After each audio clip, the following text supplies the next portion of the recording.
Are you searching for the best in online black radio? Then go to blacktalkradionetwork.com, helping you filter through the noise. Real talk, black talk.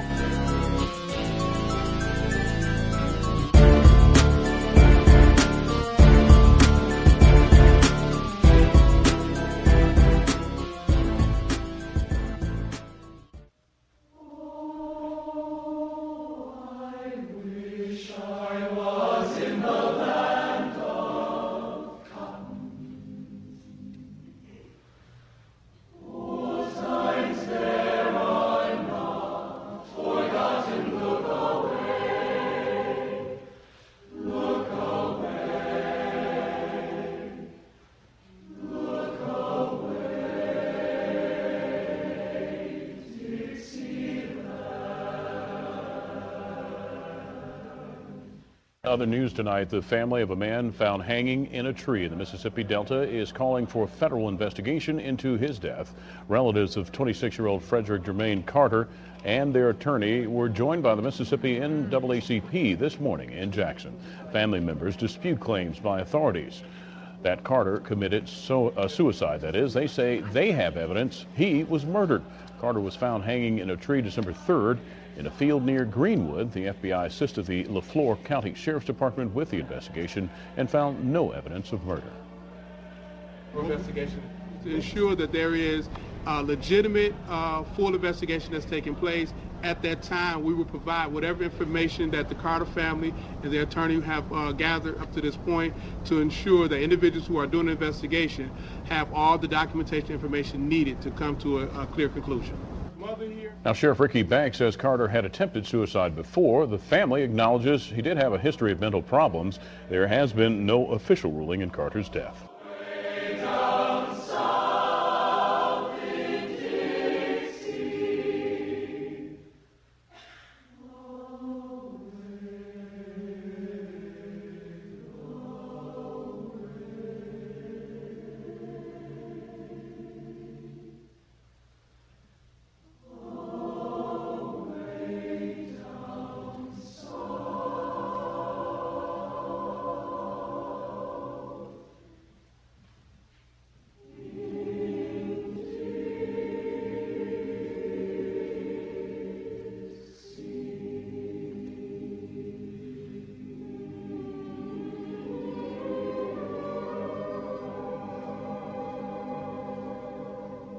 Gotta break free of this.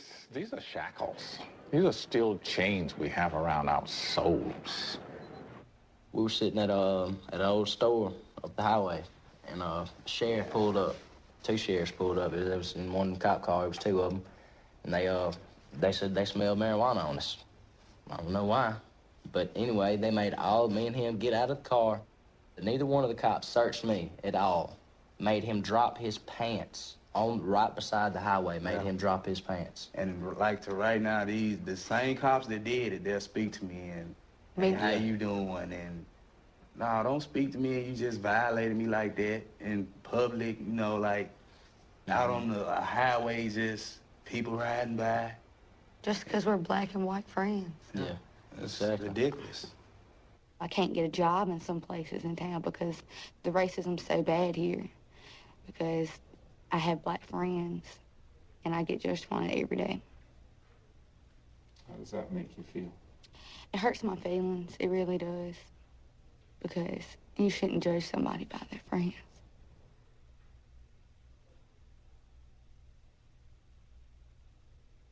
Y'all gonna make me cry.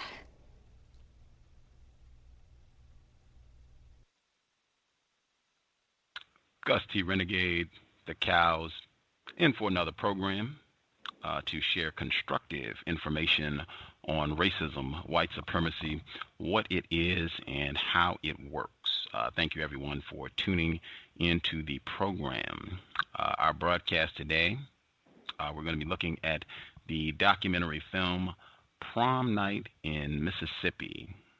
This came out in 2009. It's dealing with small town Charleston, Mississippi. Apparently they had so-called segregated proms, where the white students went to one prom The black students went to a separate prom. Apparently this had been going on since 1970. Our guest for today produced, directed, did quite a bit of work in putting this project together. It will be great to get more information about this film and what it teaches us about racism, white supremacy. He is a two-time Emmy Award winner. He is based in Toronto, Canada. He actually worked with SNCC, the Student Nonviolent Coordinating Committee, in the 1960s in Mississippi. Very interesting perspective to have on all of this. He's also authored a book on the Beatles. Real pleasure to have him on the program to discuss this work. Our guest for this evening's broadcast, Mr. Paul Saltzman. Paul, are you with us? I am, Gus. Thank you for having me. Pleasure to speak with you. I guess for our guest, before we hop into the film, is there anything you would like to share with our listeners that you think it would be important for them to know about you? Well,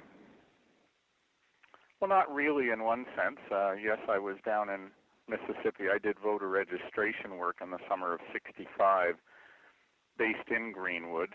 I'm Canadian from Toronto, but my parents basically brought me up believing the prime directive is do unto others as you'd have them do unto you. So in the summer of '64, I was watching television. I was 20 years old, and I watched the horrific story of Cheney, Goodman, and Schwerner unfolding on the television. And the next summer, I wanted to do something, so I volunteered and spent 10 days in D.C.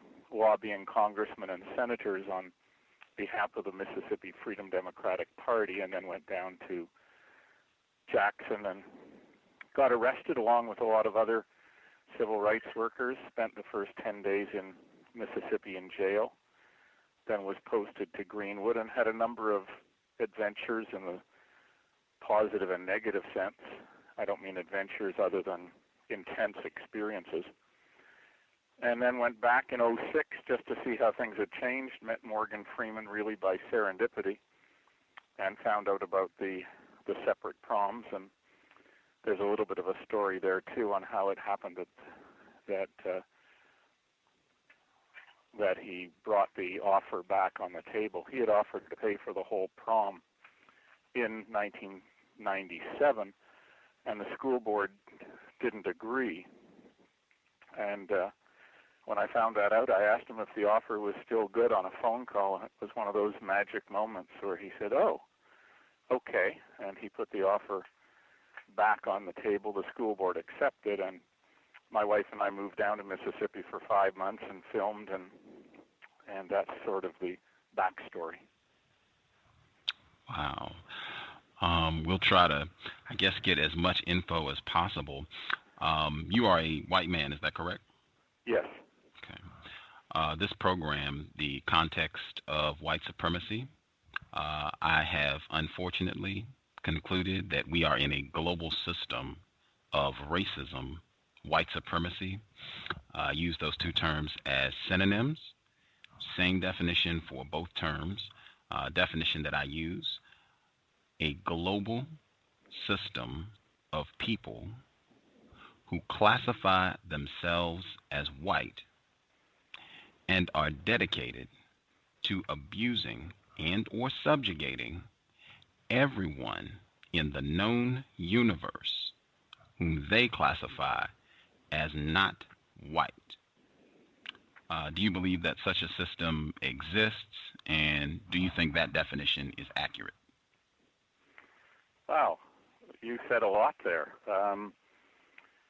I would say I wouldn't say it that way, so I would say I don't agree in part. But let me start back when I was with Stokely Carmichael in Washington, and Stokely and I became friends, and he was the one who really taught me nonviolent techniques.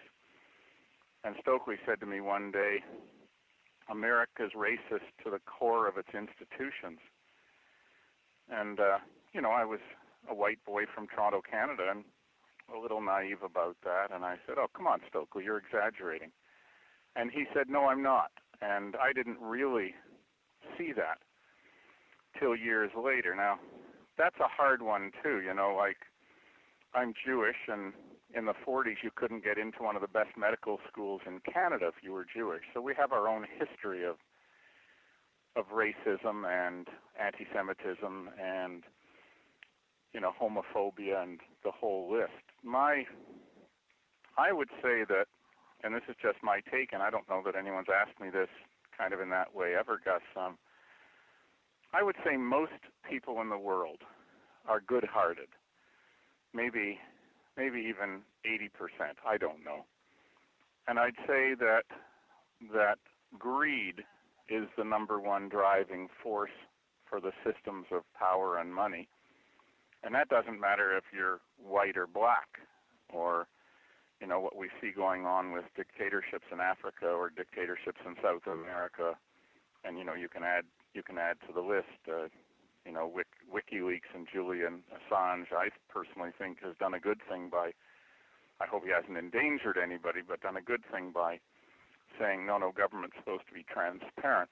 But I think that's, sadly, it's universal. That would be my take. It's not really about a whole bunch of whites wanting to keep everyone else down, because you see the same dynamic, or at least I think I see the same dynamic going on everywhere, irrespective of color and irrespective of religion. It's like extremists of whatever color and whatever religion and whatever ethnic group, extremism seems to work the same way. You know, you're either one of us or we kill you, or you're one of us or you're against us. So I don't see it in color terms as much as in power and greed terms. It seems to, as I said, seems to go across colors and religions and ageism and all the rest. Quite interesting.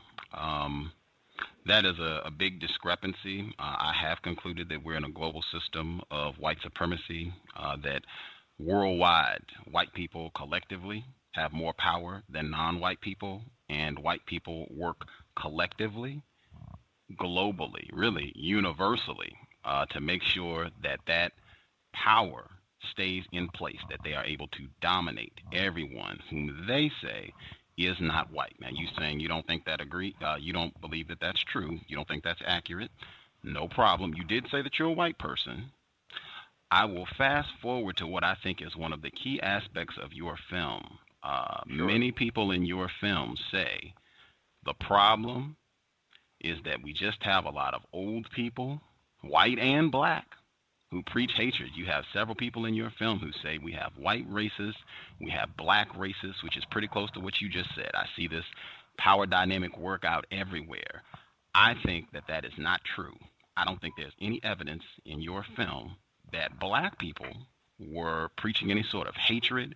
In fact, I would say your film is a great candidate for exactly why my logo for this program, the problem is white people. And if I had to play one clip from your film, the response to Morgan Freeman's offer, he says, I will pay, if we're saying I will pay for the prom.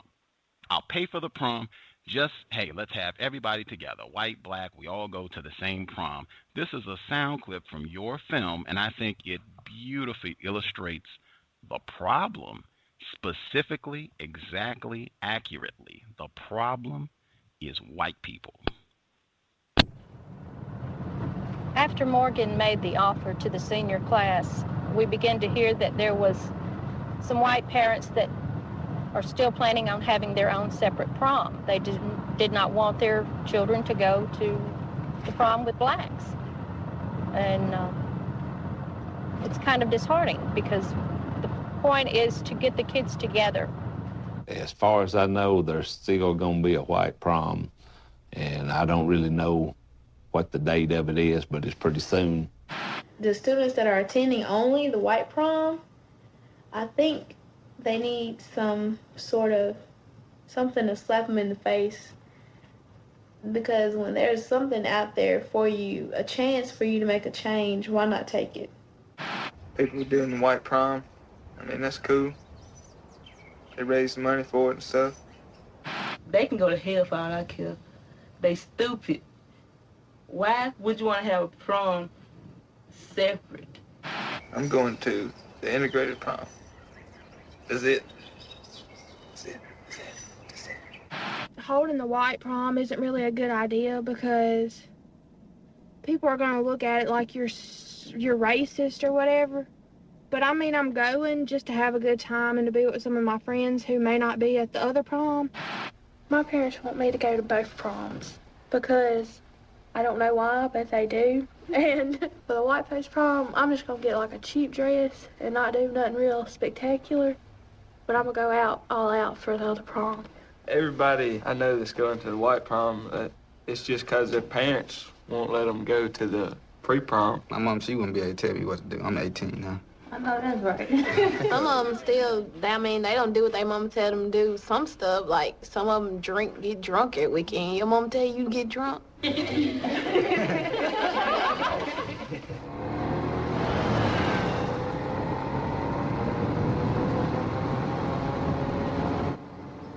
Having two proms is pretty stupid, and I don't see what everybody's problem is. It's supposed to be equal.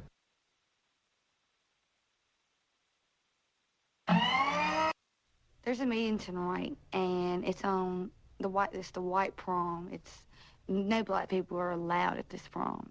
The white parents wanted us to go to the white prom this year, and they said they would pay for us for free to go and everything. And we went to a meeting, and it was me and Jessica.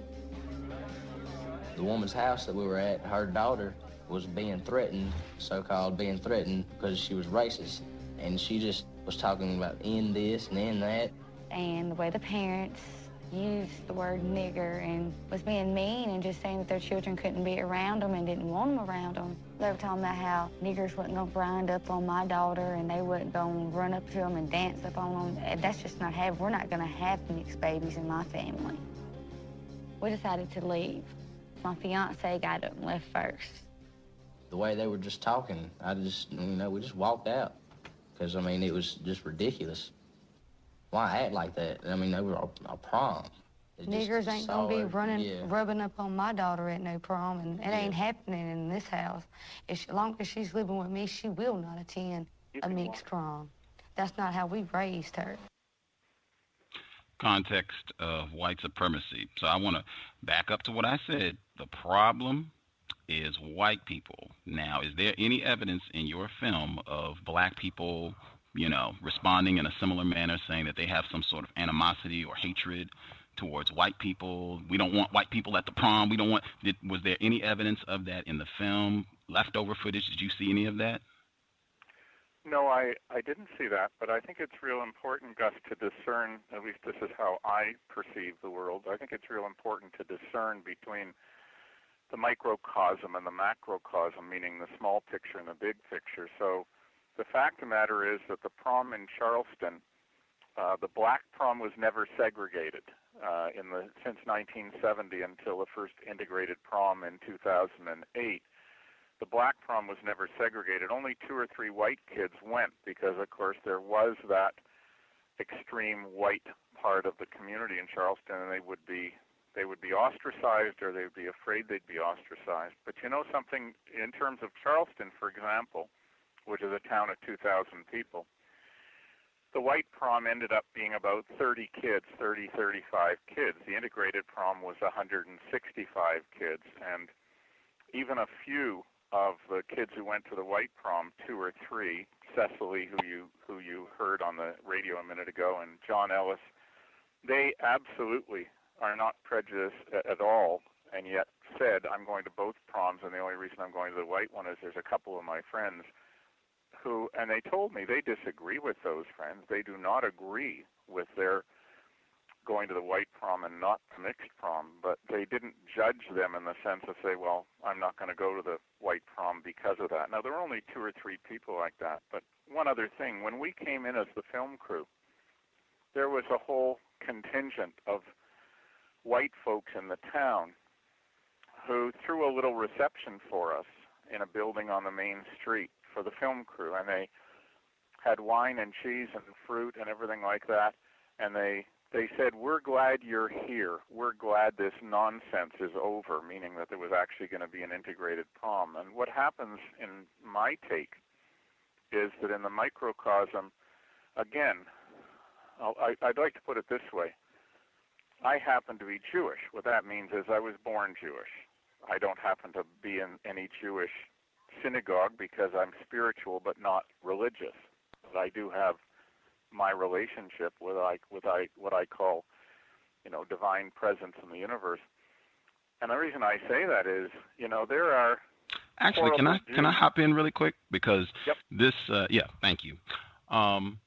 Major point that I think we're getting away from. I contend, you said yourself, there's no evidence of the black people having a problem with white people. There's no evidence of black people saying we don't want the white people at our prom, even when it was separate. There's no evidence of that. I didn't see any of that in the film. I didn't hear a single black student say, my parents are going to throw me out if I go to prom with the white people. All of that was coming from white people. Not all of the white people, but all of those statements.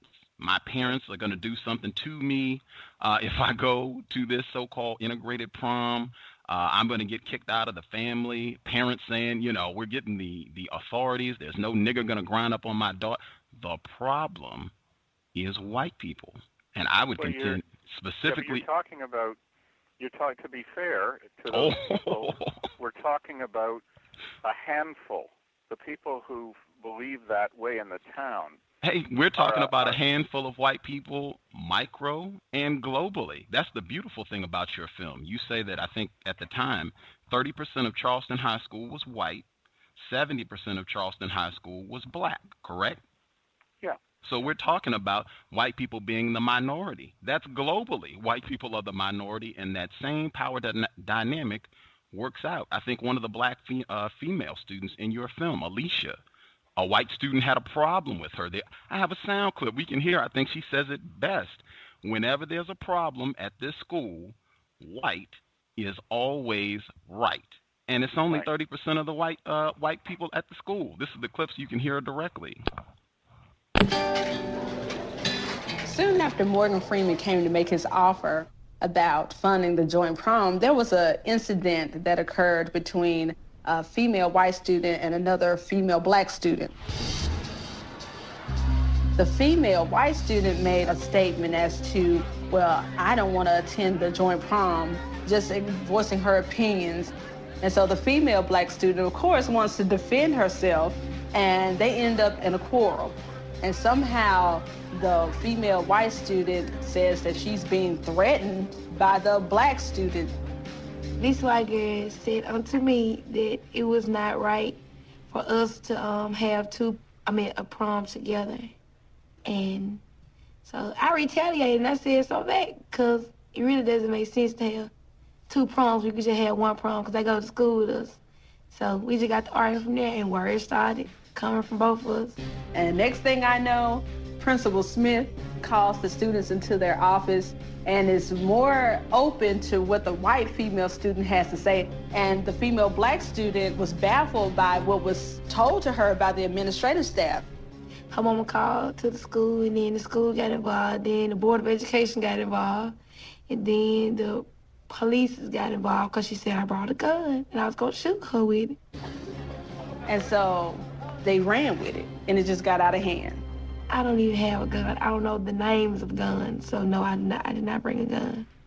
This whole quarrel was just, the threats and so forth was just a blatant lie. I was there in the classroom and didn't hear any threats whatsoever from the black student. It was more or less the student just defending herself. She was white and I'm black, and at this school, the white always win. To me, it was more like a slap in the face, because the white kids can say whatever it is that they would like, but the black kids are just supposed to keep their mouths shut and say nothing at all. And she turned a lot of people into the office. I was actually one of the people she turned in and said that black people were going to pay me to beat her up, where it wouldn't be a black on white fight, it'd be a white on white fight.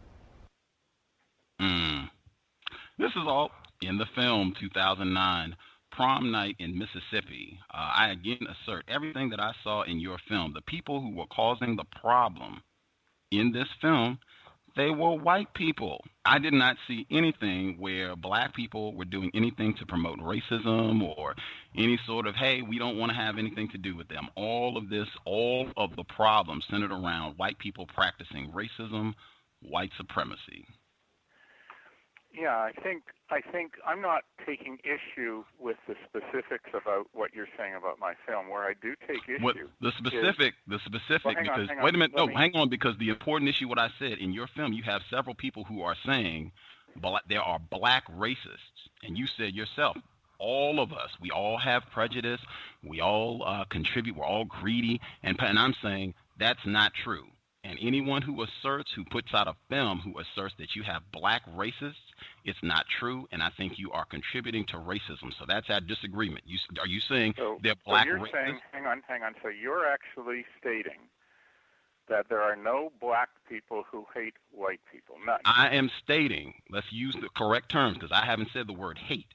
What I said specifically, there's no such thing as a black racist. That is not possible, and I will ask you, do you believe there's such a thing as a black racist? And if so, can you explain how a black person practices racism? Sure. Now I want to start by just finishing what I was saying a bit earlier, and then I'll be very specific about what you're asking. So what I was saying is I happen to be Jewish because I was born Jewish. Sir. And I have no interest, sir. I have no interest in you being. You don't know what I'm getting at. In you being Jewish. You have to let me finish. In you being Jewish, could you please skip this part? Well, no. There are horrible Jews in the world. There are wonderful Jews in the world. Your conduct. Wait a sec, Gus. I'm on your radio show. You at least have to let me have a word here. I don't have a horrible white word, but I'm saying I have no interest in anything about you being Jewish. You said you're a white person, correct? I asked you that at the beginning of the program. Yes, but I'm making a point. We can forget the Jewish part for now. I'm not coming back to it. This part, because that is what I have a major problem with, and I want to hear that. Sorry, with what do you have a major problem with? In your film. No. You've said that already, and I got that. I'm trying to address what you're saying. I want you to answer my question. Is there such a thing as a black racist? Yes or no? Okay, absolutely. And how does a black person... Absolutely, there are black racists in the world. I myself, when I was in the 60s in Mississippi, I myself was called a white mother, you know what, and I was a civil rights worker. But the couple of black people who called me that were assuming that I was a racist, even though I was a civil rights worker. So they, in fact, were hating whites and putting me in that category, even though I was a civil rights worker, risking my life. I had a run-in with the Klan. I almost got seriously hurt. I got punched in the head by a Klan member. Those aren't black people. Those aren't black people. Let's stay focused. I assume if they were Klan members, they were white people, I suspect. No. You said you contend that there are no black people in the world that are racist, and that's simply not true. Okay, right. So I want to stay focused on the black people, not how the Klan mistreated you. I want to stay focused. So you said some black people called you names. They cursed at you when you came to work against racism, and this is an example of how a black person practices racism, according to what you just said, correct? Well, I'm telling you, I've had specific experience with a black racist, a few of them. Right. This is an example that you are giving us of a black person practicing racism, correct? A black person calling you names and cursing at you, and you said specifically because they thought you were racist. Is that accurate? That's correct. Okay. Now, me personally, in a system of white supremacy, I do not think that is an act of racism. I certainly would say it's discourteous. I do not tell anyone to curse at white people. Shouldn't be cursing. That's one of the 10 stops. Shouldn't be cursing anyway. But, yeah, I do not think that's an act of racism. In fact, it sounds like someone who had some suspicions that you could be a racist. And in 1960 Mississippi, do you think it's logical for a black person to suspect, if they're seeing a white person, this could be a racist? Do you think that's logical for a black person to take that position? 1960 Mississippi? Well, I think you're asking the wrong question. And I've realized the reason I'm saying I think you're asking the wrong question is every human being on the planet wants to be happy, wants to be loved, wants to get along. However, that's not true. A lot of them. I don't think that's true. That goes back to, I just want to make sure that that's clear. I don't believe that's true at all. I contend we're in a system of white supremacy. No, I'm not talking about that. I'm not talking about that. That's what I'm talking about, and I want to make sure that's clear because I don't agree with that at all. You have a segment of people on the planet who are not concerned with justice or happiness for all or trying to get along with everyone. I contend you have a segment of white people who are only primarily concerned above anything else with maintaining white supremacy. So we have huge disagreement right there.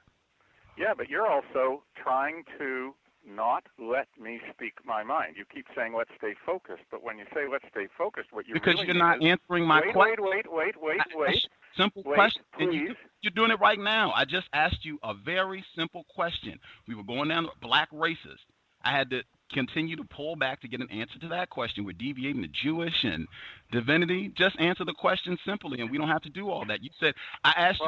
Hang on. Is this a dialogue or is this your opinion? And I'm supposed to agree with it, and if I don't agree with it, you just interrupt. Is this? You didn't answer my question. I asked you a simple question. No, but wait a sec. I'm asking you a question. Is this a dialogue, or is this just you promoting your belief, and why am I on your show if you don't let me speak? You don't want to answer questions. I asked That's not true at all. I asked you a question. Okay. I do want to answer questions, but that doesn't mean I want you to control what subjects I talk to if I'm answering your question. How would that? In other words, if you want to answer questions, please answer my question. Is it logical for a black person in Mississippi, 1960, to be suspicious of a white person and think, I suspect that this person is a racist if that person is white? Do you think that's logical for a black person to take that position? Yes or no?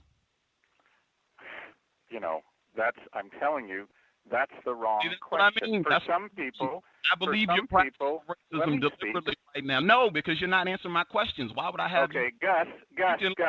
No, I've done 100 radio interviews, and no one has said, no, you can't speak unless you speak to me. I don't understand this. If you say you want to, you don't understand it because you aren't letting me finish a thought. You're not answering my questions. I said, please. Well, your questions are only part of the program. My answers are part of the program. There are black racists in the world. There are white racists in the world. I think that white people have, in many, many, many, many situations, put down people of any difference in color. But that doesn't mean it's a global plot.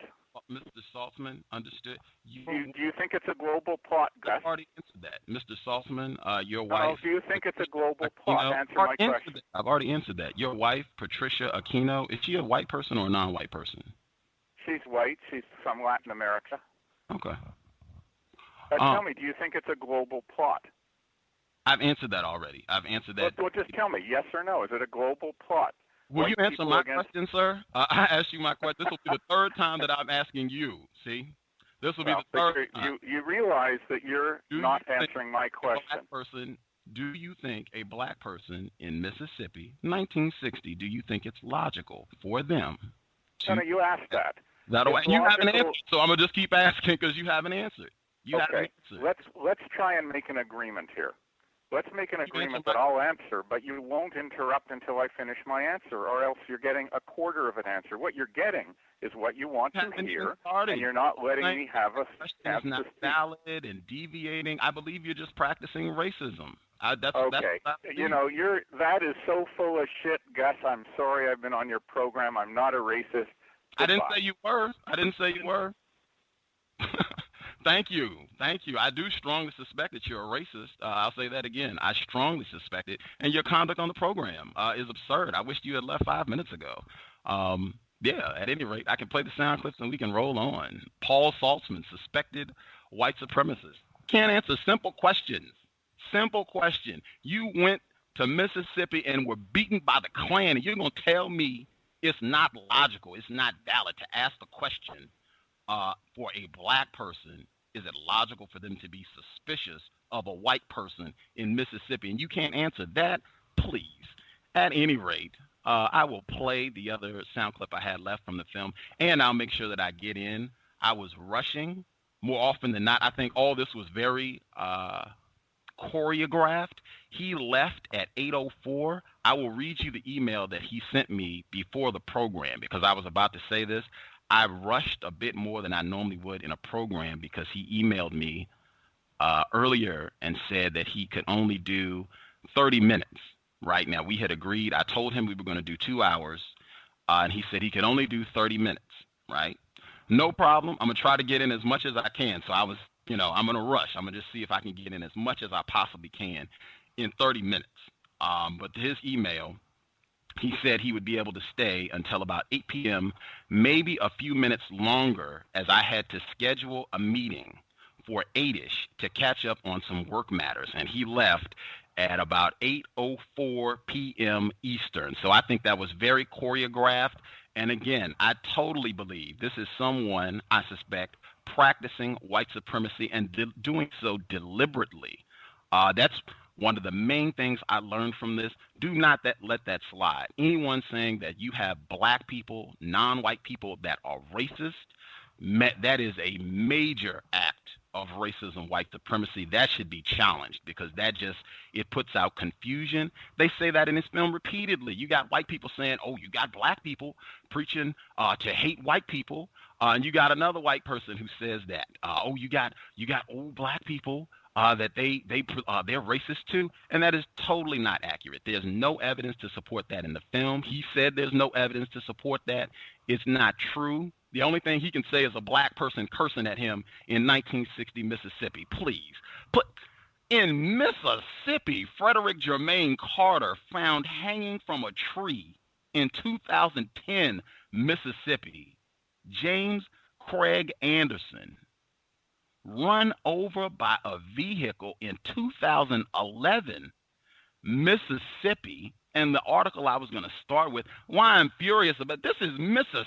I mean, gosh, for these sort of white people, they should be on a special list of racists. Anyone, this sort of conduct, about Mississippi. You've been there. You've been beaten by the Klan in Mississippi. And this sort of, man, the article I wanted to share on Senator David Lee Jordan, he's been on this program repeatedly. He spoke with us about Frederick Jermaine Carter, black male found hanging from a tree in Mississippi in December of 2010.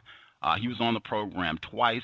I called him earlier this week to get information about not only Mr. Carter, but James Craig Anderson, the black male who was run over by a vehicle in Mississippi in May of 2011. I was calling to get information about that. He added to, yes, he knew about both of those incidents, gross examples of white supremacy. He added to that, his house has been shot at. This is Senator Jordan in Mississippi, state senator in Mississippi. The report, this is on theleafchronicle.com. Shots fired into state senator David Jordan's Greenwood home. Same area. This is what I mean. Your conduct is a disgrace. Paul Saltzman, I say it again. I strongly suspect you are a racist white supremacist. I'll say it again. I'll say it a few more times before the program concludes. The report, Greenwood police officers are investigating a shooting last night into the home of Senator David Jordan, Democrat, Greenwood. Jordan said Friday 3 shots were fired at about midnight, one that went into the trunk of his wife's car, one that hit the brick wall, and one that went through his living room window and lodged in the wall. He said police told him the shots were fired by a big gun like a .45.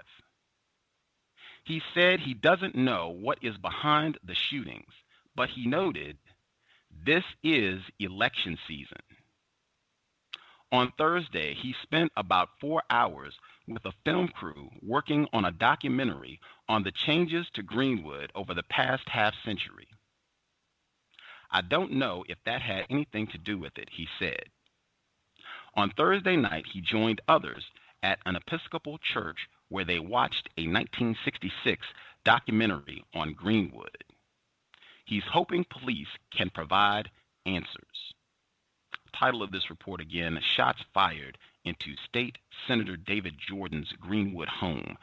This is on theleafchronicle.com, theleafchronicle.com. This is from June 17th, 2011, Mississippi. June 17th, 2011. And just, for the record, not only Mississippi, Freedom Summer, it's interesting that becomes the reference point where some white people get killed by racist white supremacists. But I mean, Mississippi, Emmett Till, James Meredith, racist white supremacist Ross Barnett, former governor.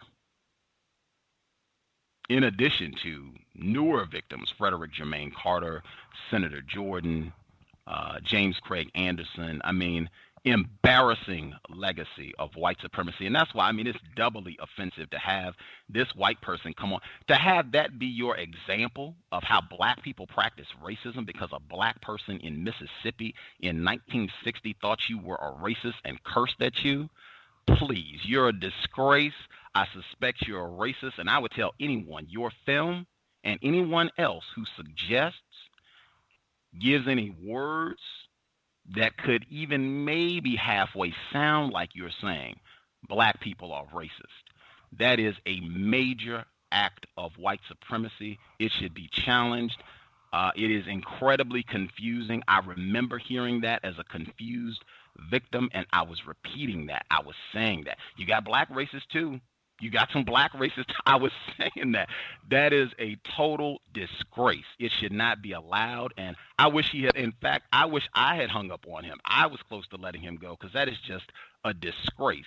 It is a disgraceful act of white supremacy. And for him to come here and say that when you've been to Mississippi and you've seen the Klan in action in Mississippi, get out of here. You are a strongly suspected racist, Paul Saltzman, whatever. And I mean, like that means anything. White people come and act like that that means something because some victim thinks that they're racist. Get out of here. Whatever. At any rate, I will check the phone line if folks have any comments that they would like to get in. Or if people have seen the film, I know folks put links up on my Facebook page where you can watch this film in its entirety online.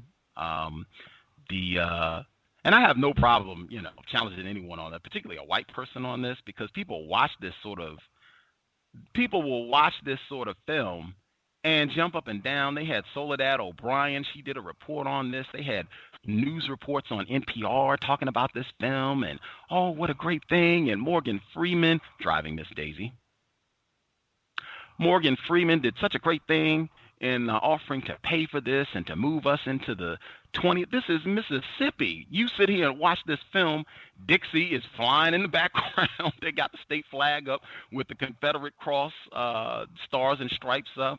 I mean, it is, like I said, it is a total embarrassment, particularly for that to go unchecked in the film, saying that you got black people who are racist and that you got black people. One of the white people, he says you got black people, black parents or older black people teaching their children hate. No evidence of that at all. None. I didn't hear any of that. I didn't hear a single black person say, oh, I don't want my children around those white people. I don't want my children dancing with racists. I didn't hear a person say that in the film.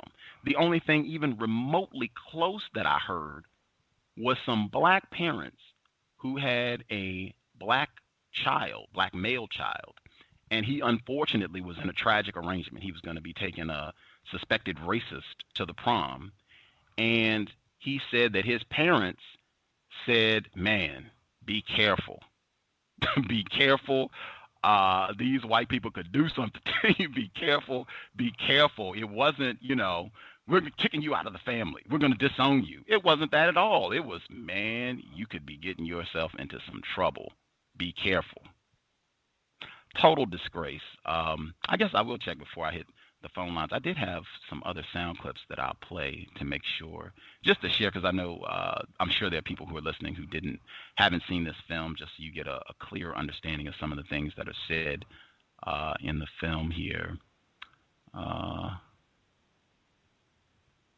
Okay, we've done 2 already. You heard the incident about the fight. Okay, this will give you a good idea. Listen to some of the clown clips. This is about maybe 3 minutes.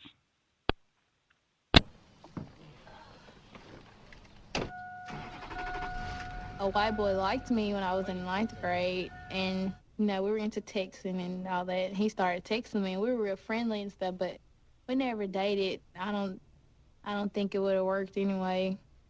I don't think his parents would have liked it because they were over the white prom, so I don't think that would have. I take college algebra advanced math with a white girl. Her name's Cecily Hardy. Chastity skipped a grade. She's 16, 17. She's so bad wanting to be valedictorian. Now I know she's gonna be, you know. Every time I see her, I just want to slap her for saying it. I'm so scared. I said, what are you scared for, you know? She's really nice. I trust her with everything that we talk about concerning the prom and concerning other issues. I think she's very trustworthy. I trust her before I trust some of my black friends, only because I know the type of person that she is. My mama, she was raised by a black woman. While her mama was at work, she had a black nanny, and she loved her to death, and I just learned to love people for who they are and not for the color of their skin. I've always been a nice person. That's just the way that I am, no matter what color you are. Hi, I'm Jessica again. I take care of my little sister. I pretty much have a full-time job since I leave school. I go to work. I work there, and then I do yard work. I do anything I can to make money, get the bills paid, take care of my mom. My stepdad's in prison. My father's passed away, and it's been pretty hard on me for the past couple of years. Me and Jessica, we've been dating for 9 months now.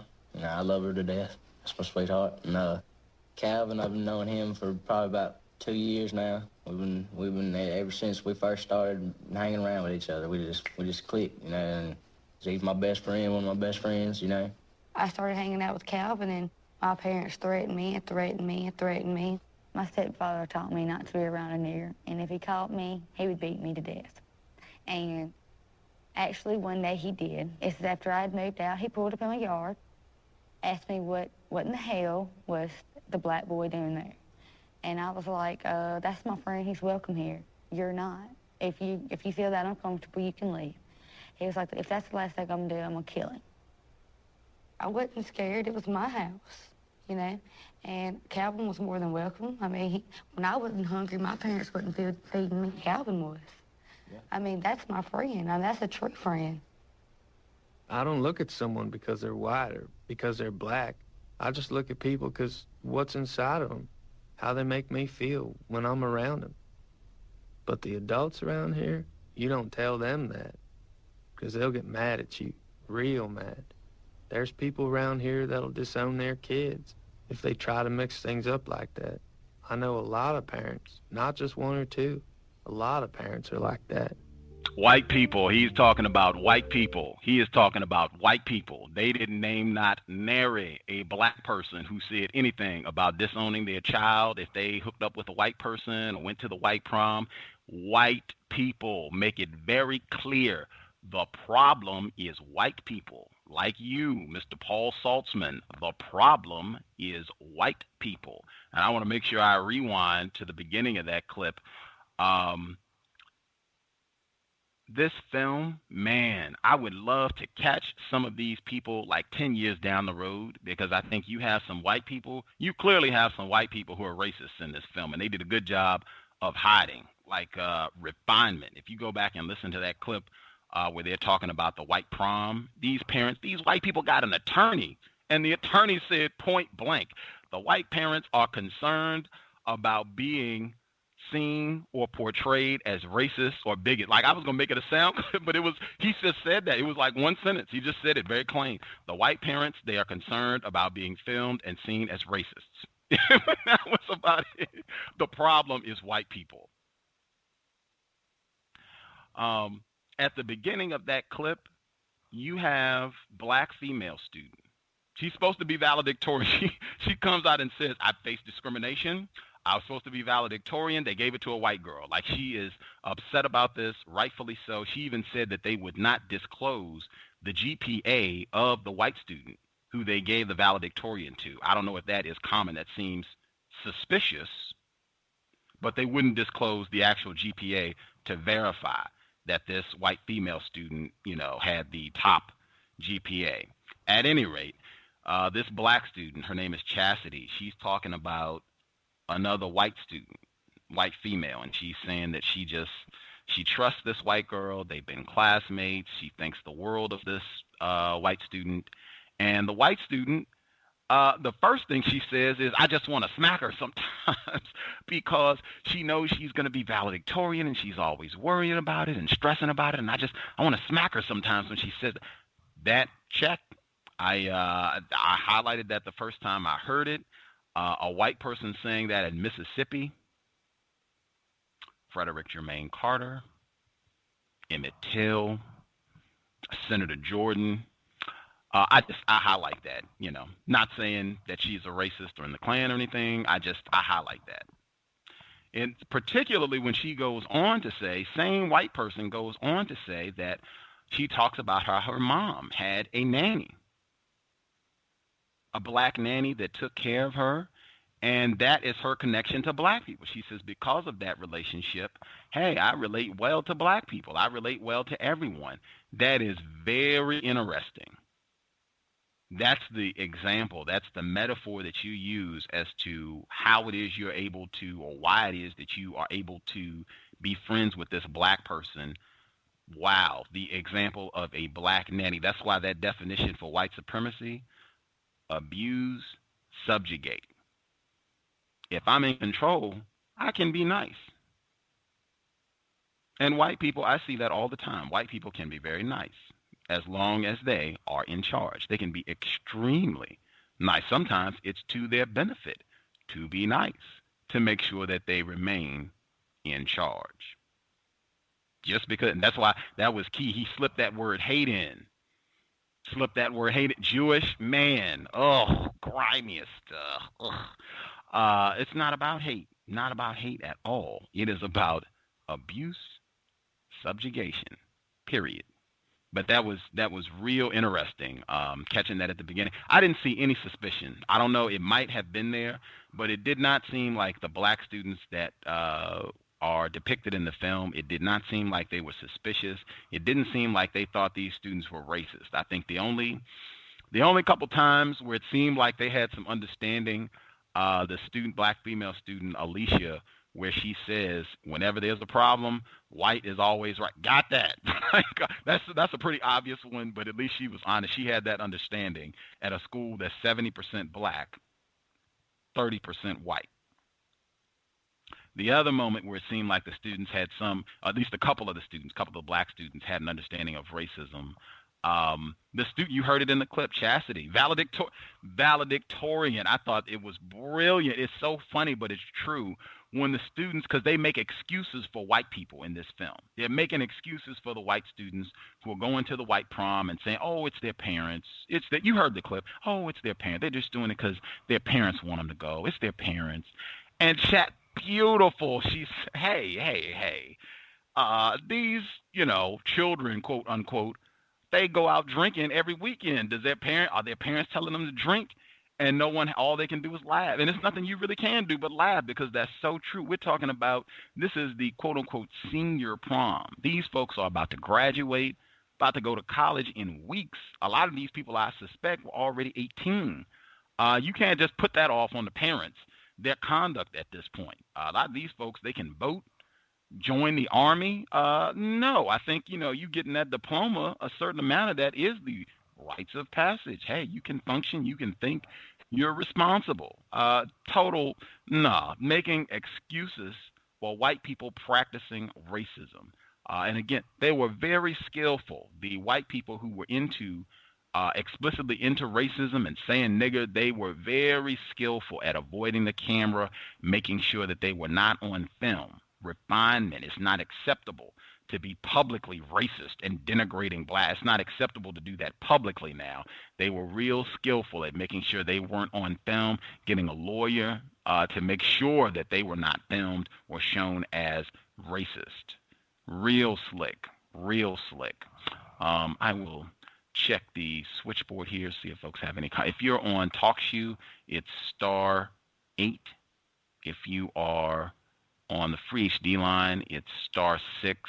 I can get your line if you have questions or comments. But yeah, real interesting. They had one white dude on the film, and he didn't want to be seen. He said that he would get in trouble from his parents and such. And it was a lot of white people saying, a lot of the white students were saying that their parents were racists, that that their friends' parents were racist. They were just keeping it real, like, this is Mississippi, man. Do you know where you are, Frederick Germain? Of course my parents are racists, and my friends' parents are racist. Of course. Do you know where you are?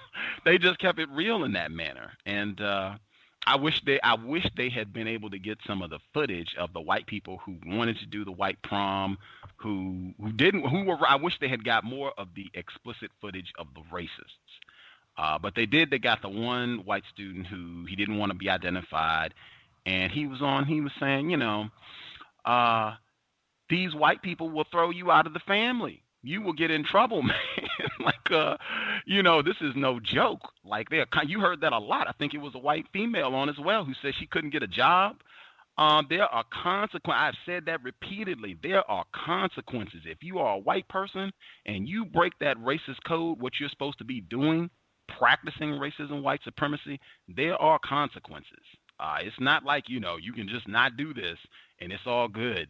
You will get in trouble with other white people if you are ignorant about racism, white supremacy, or violating those rules. You will hear from white people. Not that feel sorry for them, but I mean, there's some mandate. You are supposed to practice racism if you're a white person. Those are the rules. You're supposed to be practicing white supremacy. That's what it means. You're supposed to be functioning in a certain way according to black people. And another reason that I don't have any sympathy for these white people is because, and what I suspect it is just refinement. This could be that white people have a dispute about how white supremacy is going to be practiced, and that happens often. So I don't feel sorry for any of these white people. She can't get a job or any of that. It could just be that more powerful white people disagree with the way that she's choosing to practice white supremacy, and that happens all the time. The person that called in from Texas with a hand up, your line is open.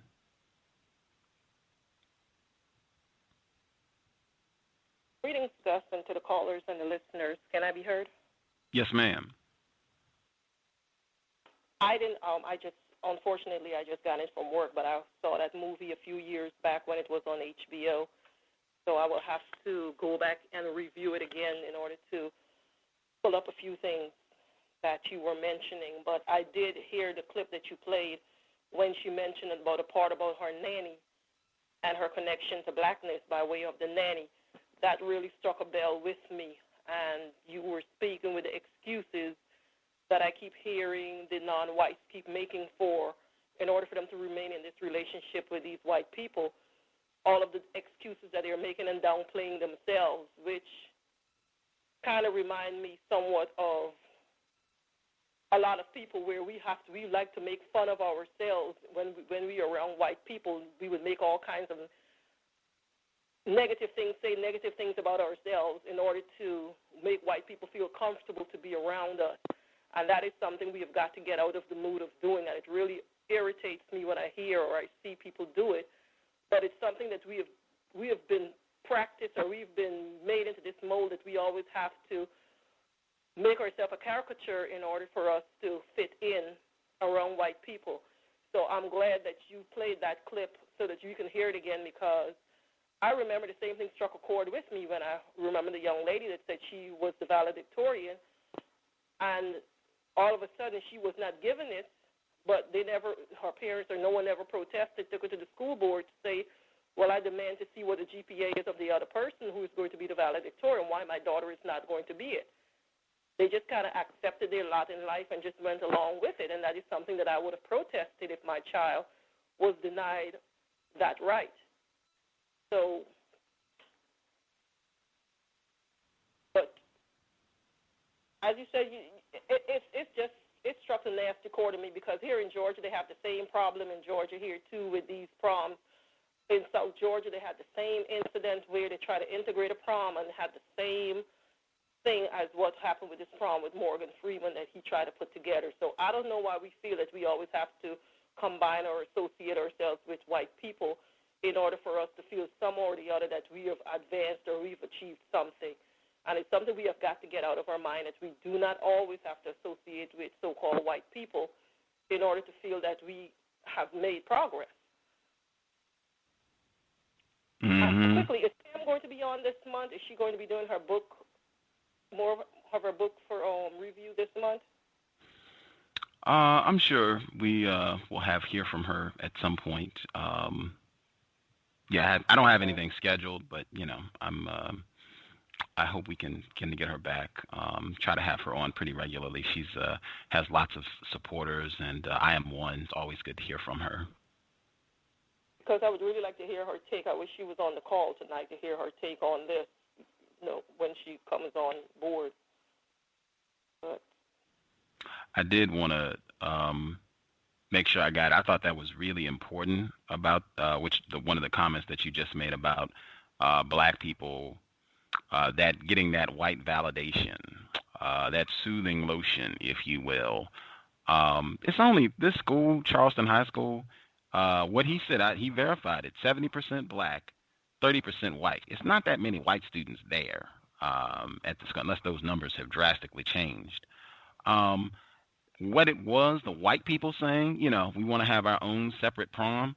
Who cares? For this handful of white people, it would have been fantastic, and white people would not have made this film if the black people had been saying, I don't care.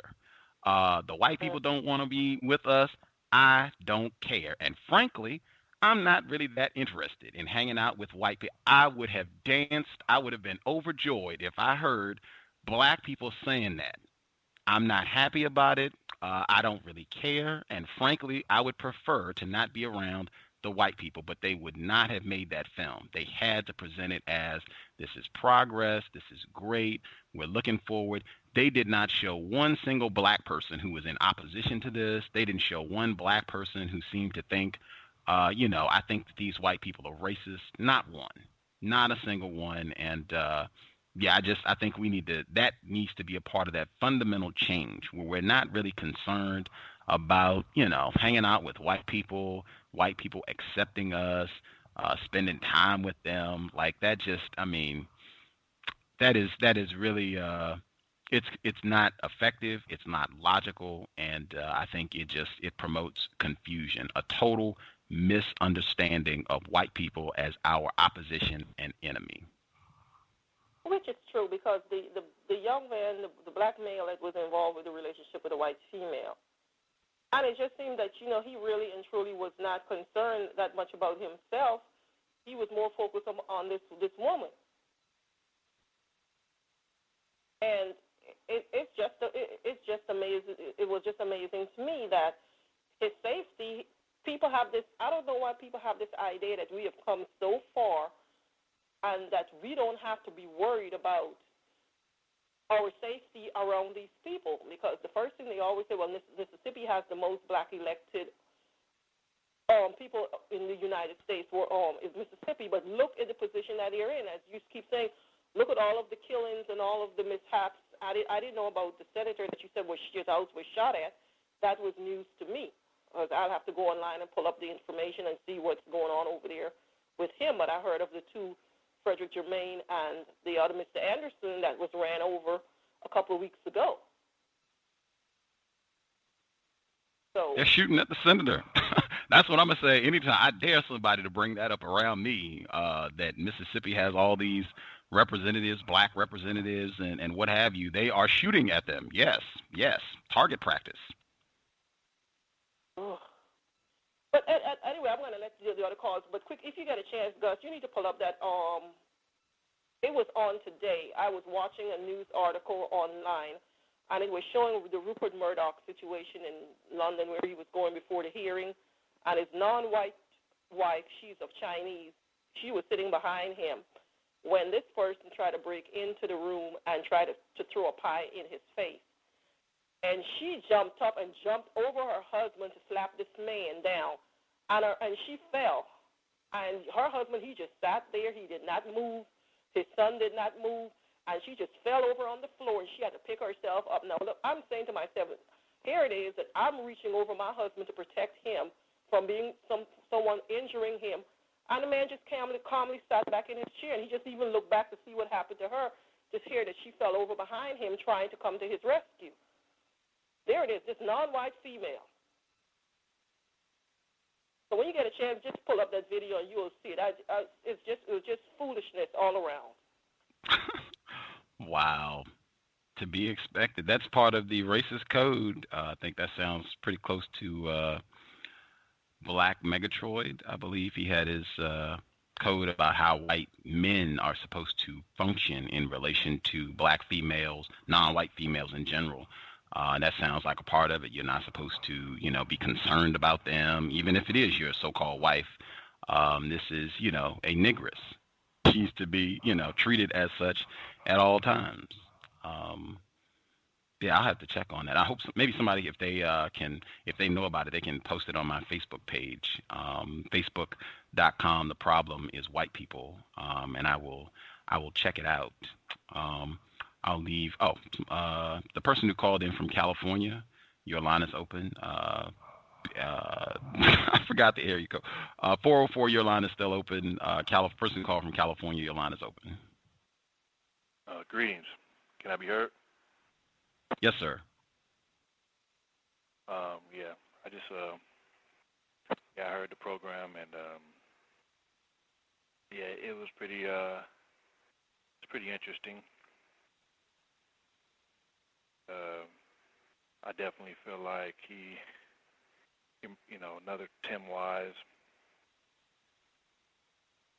He said something about a special category. Yeah, he seemed like he would be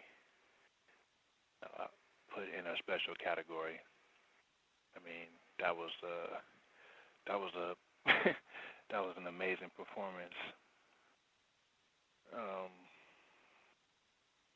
Yeah, I was trying to think of the movie that I seen on PBS.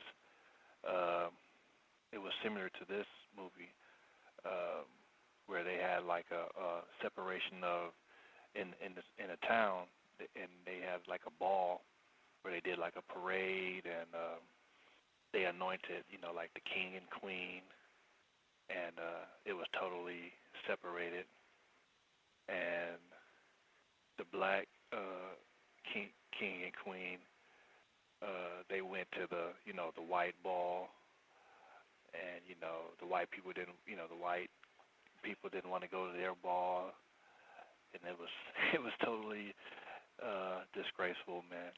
I mean, they had to buy the equipment because they did like a parade, so they had to buy the floats from the white people to have their own little parade, and they were getting like hand-me-down floats, and that they were the white people were selling, and these black people were totally, I think it was in Mississippi, and these black people were totally oblivious to the fact that they were being totally mistreated, and that these white people were practicing racism against them. So, I mean, I don't know. It's going to get worse, seems to me. I hate to say it, man, but yeah, it's just, I don't know. It's racism. It's just the worst situation, the worst thing. The only thing I can think of is that the part where the white female was saying that her father was going, threatened to beat her to death, and there were some other white children and the white people in the film saying that their parents would do harm to them or something like that. I read a statistic that if it wasn't for the failed suicide attempts, suicide would be the number one death of white children. Can you repeat that? If it was not for the failed suicide attempts, suicide would be the number one killer white children in America. And as it stands right now, the successes, it's at number 3.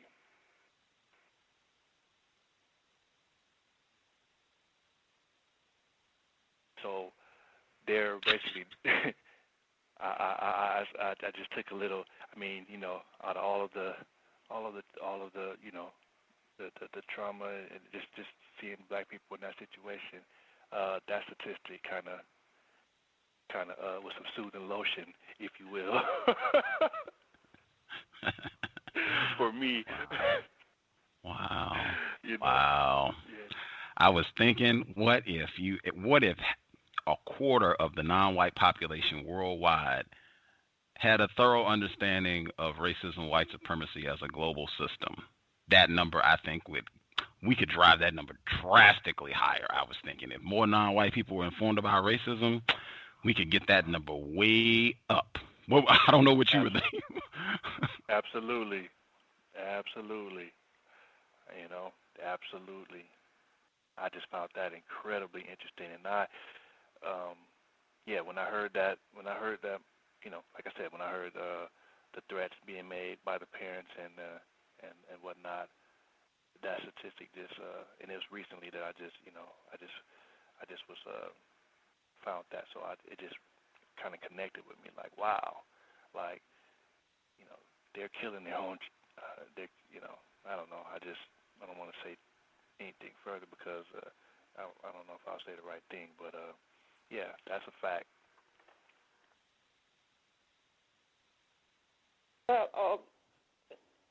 Speaking of what 909 was just mentioning, there was also a similar to what this prom was.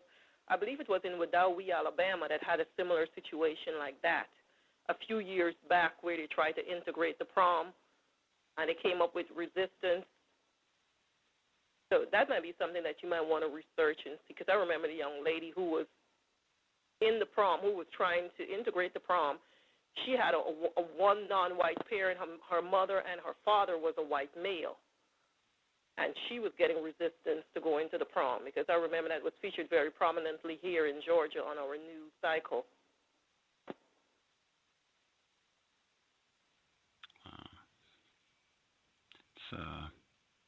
It's really more just kind of crude at this stage of refined white supremacy. I guess to me it's more crude because it tends to be presented like, oh, isn't it great? The black people and white people are at a dance together. Like this is some sort of progress. I mean, it's, to me, having an understanding of white supremacy, it's more insulting now because white people have been dancing with non-white people under white supremacy since the plantation days. I mean, you can go watch Roots and see Fiddler. I mean, it's just insulting that this is presented, and really that they have to tie it to a victim. Like, this is Morgan Freeman. See, he wanted to do all this, and we're just filming his offer. It's just, and again, it's like the worst sort of insult to be in Mississippi. Like, you still got black people hanging from trees, and they're shooting at the senator in Mississippi, and you want to even pretend that this is, hey, conquest against racism. We got black people and white people at the prom for, 2 hours, and nobody got called a nigger or hung. Yay. In 2000, man. And that was around the same time when he got into that car wreck with that white female, and his marriage disintegrated. Who are you speaking of? Morgan Freeman. Remember when he had a car accident driving home a female co-worker of his that worked at his club, and he got into that wreck, and when all of that started coming out was when his wife and they ended up divorcing over that incident, and they were married for one of those long marriages that they had, and it ended up getting dissolved over this white woman who he was in the car with that got into the wreck. Mr. Streetlove had put that in the chat room, that white women, about Mr. Freeman, Morgan Freeman. I keep thinking of Driving Miss Daisy. I have that like locked in my brain now. I haven't seen it in a while, but just I hear his name and I think of Driving Miss Daisy. Yeah. Anyway, that was in Georgia, I guess, not Mississippi, but you know.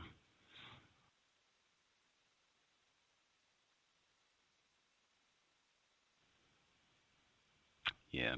This, like I said, Mr. Saltzman, suspected racist, white supremacist, and I want to make sure that I emphasize he had emailed that he had to leave at about 8, little after 8. That he had put that in his email, and that is the exact time that he hung up. So I just want to make sure that that is emphasized.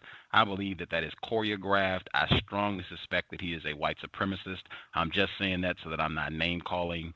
The problem is white people, and I mean that's just blatant acts of racism, not answering questions, the Jewish thing,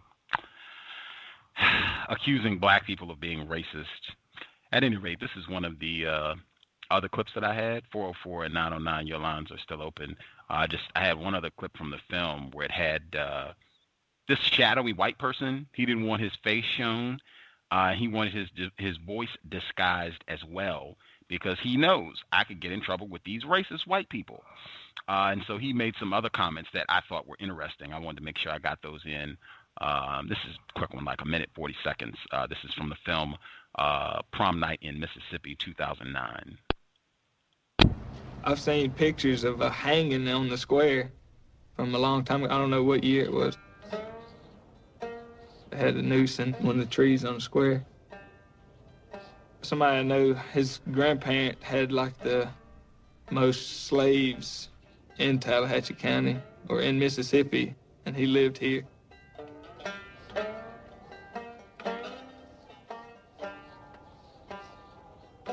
A lot of the older people I know, they're pretty racist, you know, but they wasn't like the kind that would go hang anybody or anything. They just talk about it a lot. They talk about black people. This feeling of racism only dates back because of what their ancestors did. They can't really think of a reason why they hate us because if you take our color away, we're all the same. They might think that it's payback time for what they did to us in the slavery days, but it's really nothing like that.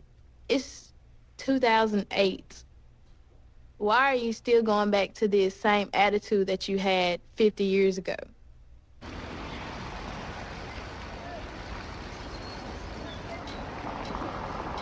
There's some hard-headed people in this town.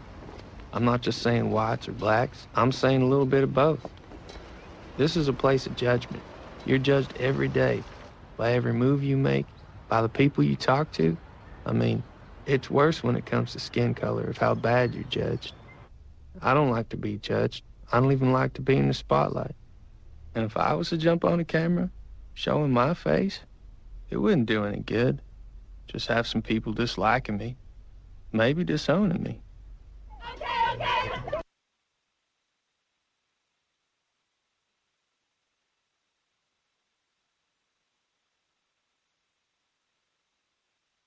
Context of white supremacy.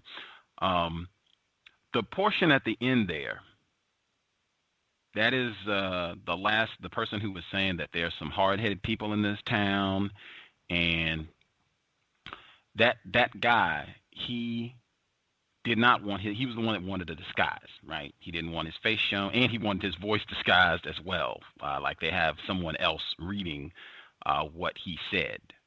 And so I thought that was another example right there where he's talking about all this judgment, and I don't like being judged, and you're judged here all the time, and skin color, he says, is one of the main ones. But he starts out at the beginning, he says there's some hard-headed people, and I'm not just saying white people, black people, and white people. Statements like that, and there are more in the film, where you have people either saying that you have black racists or suggesting that the problem is not just white people. It's non-white, it's black people too. That is total racism, white supremacy. And he goes on to confirm this himself in the film because he starts saying that his parents, he worries about it being a problem for his white parents. That's not black people. The other white woman who talks about her job, she's saying these are white people that she's worried about doing something to her. Her stepfather, who said he was going to kill this nigger, her friend, black male, who was going to beat her down for hanging out with this black person. It was white people that everyone was worried about. It was white people who could make trouble. Not black. I didn't hear a single person say, I am concerned. That black person down the road, man, if I don't go to the prom or if I go to the prom, I did not hear one person saying that they were concerned about what any black person was going to do to them. Not one. I heard tons of people being concerned about what other white people could do to them. And that just further underscores Mr. Saltzman, total disgrace, suspected racist. And I would say that for anyone to say, you got black racists, this is, you got some non-white people who are also racists who are contributing to the problem. I'll say it again. The problem is white people.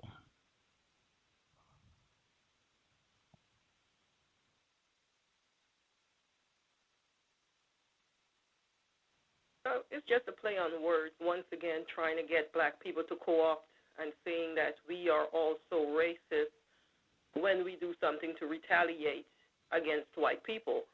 And I've been hearing this repeatedly, especially when you listen to some of these news shows and you hear black people coming on, and the first disclaimer they always like to make is, I'm not being racist or I'm not being prejudiced when I'm making this statement.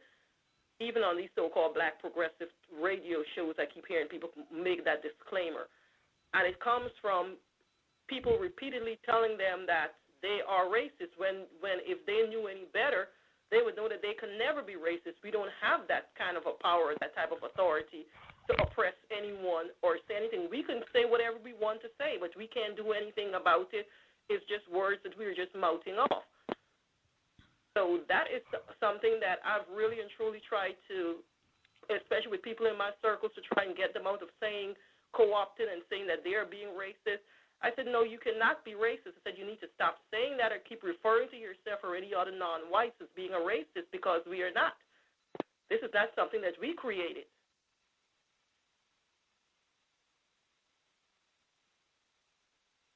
Yeah, that's absolutely, that's right. I seen a black male saying to a white male and a white female, I'm just as racist as you are. I'm just as racist as you are. And I was just like, wow. I mean, that's it. Just you lose right there.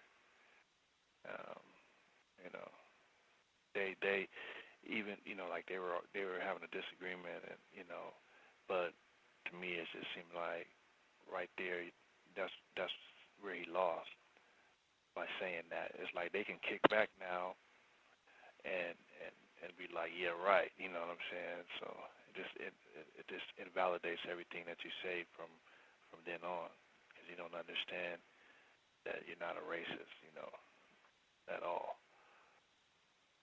You're just as racist as they are. Man, I mean, I don't know. It's hopefully, more people will just come to understand and what racism is and how it works, so we can get that. I don't know. So we can. There's something extremely wrong with the white supremacists. We don't really understand it, but that person, that's the suicides. The number one way that they do it, I mean, they use firearms, I think, but they suffocate themselves. And I'm talking like 37,000 a year. The numbers were saying, and they suffocate themselves. That's like the main way that they kill themselves. So, I mean, Gus could probably speak to it, but that type of symptom, if you will, I mean, when you suffocate yourself, that's very telling of the that to me is very telling. Like, why would suffocate yourself? And then like poisoning was number 3. What about overdosing on drugs? I know poisoning was I don't know exactly what kind of poison they were using, but that was number 3. So I don't know if they were doing it with drugs, but it didn't say overdose, it said poisoning. So you keep hearing a lot, especially these college children, they keep ODing a lot with alcohol poisoning and combination of drugs and alcohol mixed together, because when they go to college, I can tell from going to a predominantly white university, they go buck wild when it comes to alcohol and drugs.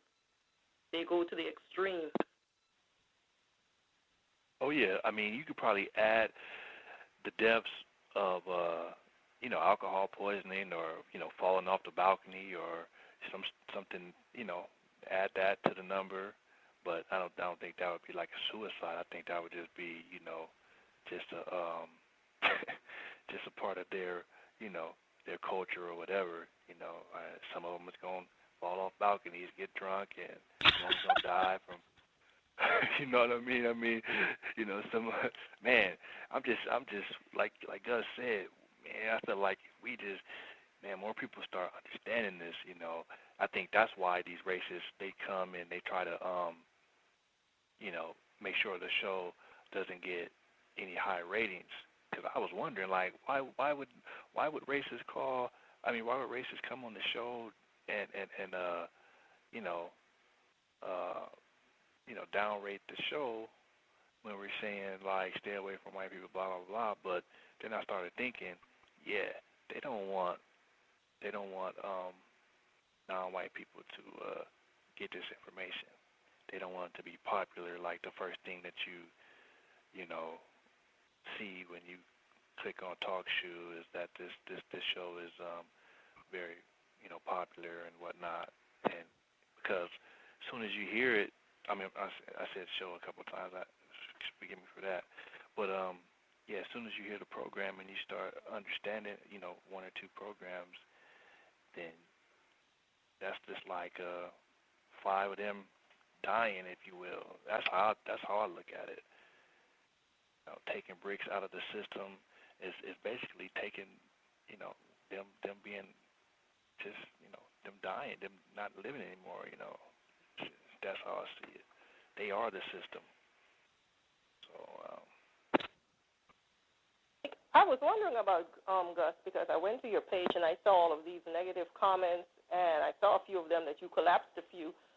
But as fast as you collapsed it, there are more of them coming on, writing these long paragraphs, spewing their nonsense. And it just goes to show how tacky and trashy, as you said, and terroristic they are, that these people have nothing better to do but to sit up there and write these long paragraphs and talk about negatively about non-whites. We must be doing something right, because we are getting all of this reviews from them. Trifling. And I don't take that as idle. White people, they brag about being efficient with their use of time and energy. As you said, I have deleted many of these comments, and they just come back. And they brag about getting more people to come and write these comments. So I have to conclude they think this is a constructive investment of their time and energy to come and write nigger and these other comments and to downgrade the program. Okay. Very interesting. And to be expected. If you're working against racism, white supremacy, expect mass resistance. At least, which is one good thing with a talk show, because when you were on Blog Talk, you could not see all of these commentaries. At least I didn't see it on your page when you were on there. But with talk show, you can see all of these people as they come on, and the names that they name themselves and the derogatory comments that they make. It's real, real trashy. Trifling. Oh, and I also want to add, the people at TalkShoe, right? Apparently, if you are the host and there are racists who are leaving comments on the page, that they can hold you responsible for that, right? And so I said that something about the logic in that seems flawed. And so they said, well, you're the host, so you can delete the comments if you want. And I said, well, yeah, but I mean, they put them back. I mean, there has to be something that you all can do in cases where the host does delete, but you have people who are dedicated to terrorizing a site. Surely you all can help.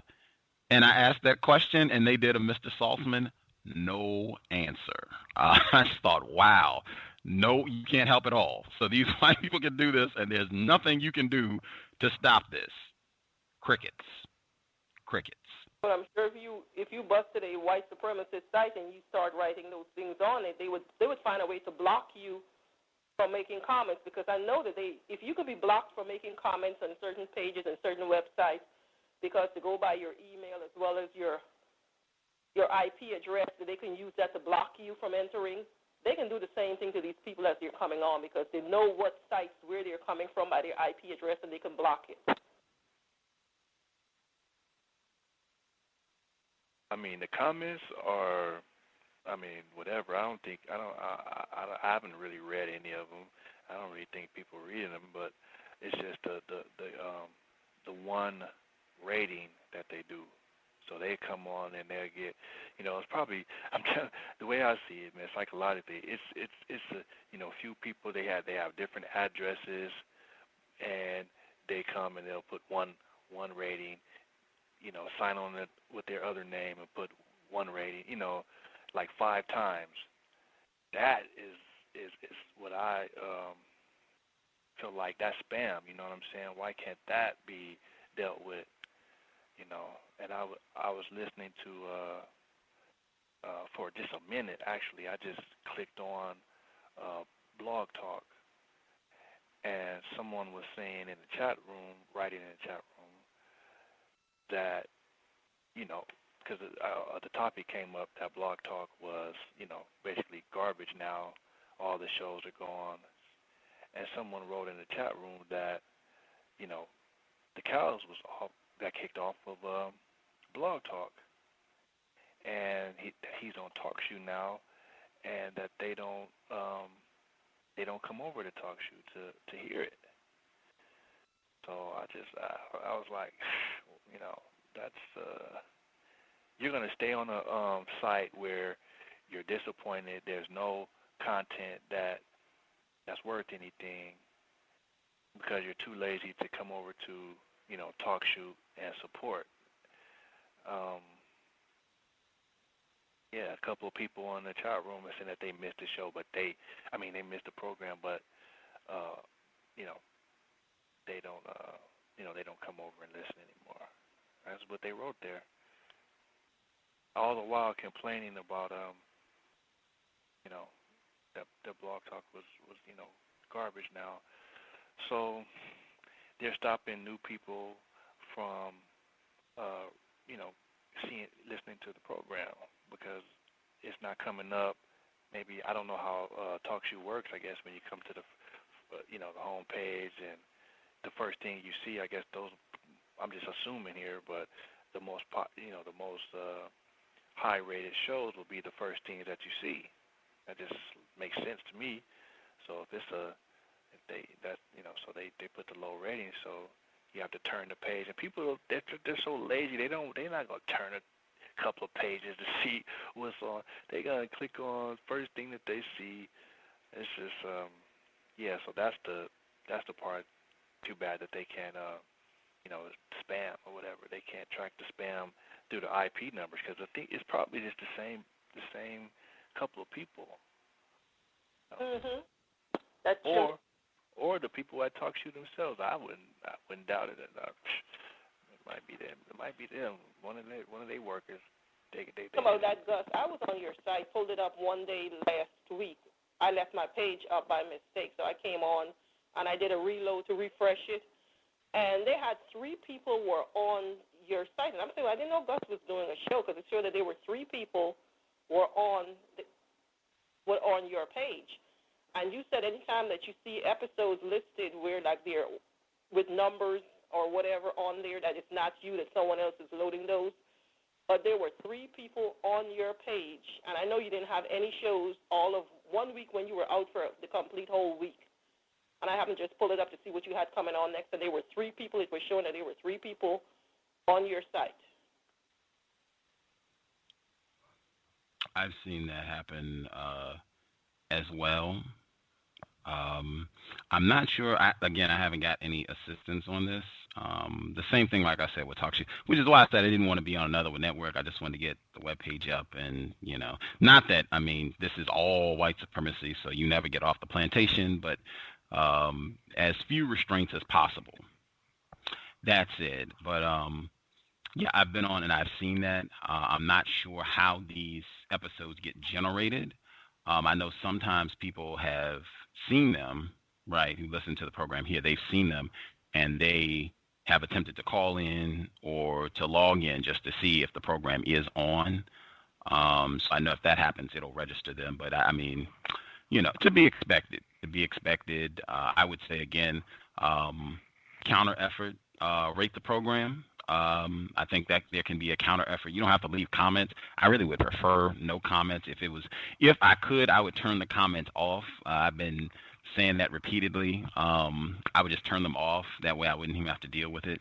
But you can just rate the program, people that listen. If there are like a handful of people that just rate the program every day as a 5 or what have you, that would counter the racist effort, add some balance to it if they're going to be, I guess, 3 or 4 racists who go on and rate it a 1 every day, and then 3 or 4 non-white people go on and rate it 5 every day. That'll balance it out.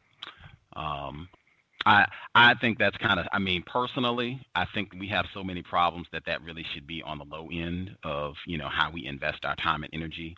I mean, we got so many problems. They're shooting at Senator Jordan.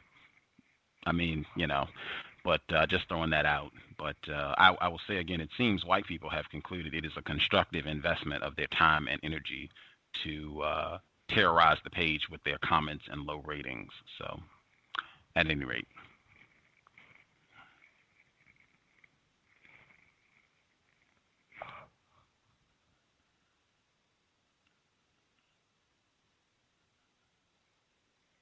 Yeah, I don't know. I just wish it's like when I listen to young people and they say that they trust white people, and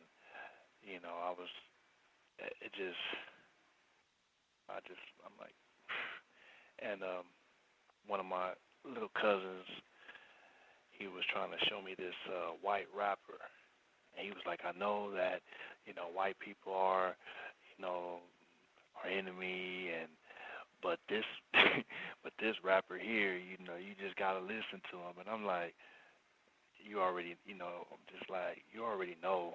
I mean, I'm not interested in listening to no white rapper. So then little time went past, and he brought it up again, and he played the song, and the white rapper is talking about how he likes the big booty black girl and this, that, and the other. And I'm like, I just was like, wait a minute. No way, man. You know what I mean? No way. This is disgusting. Straight up, I was like, this is disgusting. I said, he's talking about your female and how he likes your female, and his rap style. He was, it was just like a minstrel show, reverse minstrel, white face or whatever. It was just, and I had to tell him like, no, man, this is.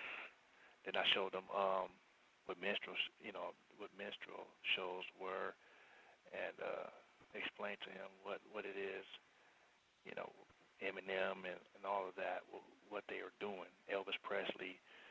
So, I just had to show him and explain to him what it really was.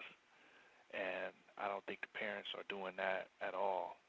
The parents aren't even, they're not even listening to what the children are listening to, and guiding them in any way. So I don't understand that. I mean, even if I do understand it, but I just would think that you would kind of just give your children some guidance, let them know the truth about it, and hopefully that they would, go a different direction than you did, even if you feel like it's already, you're already so white identified that you can't change. Just tell your child, like, listen, they got your father. I'm broke.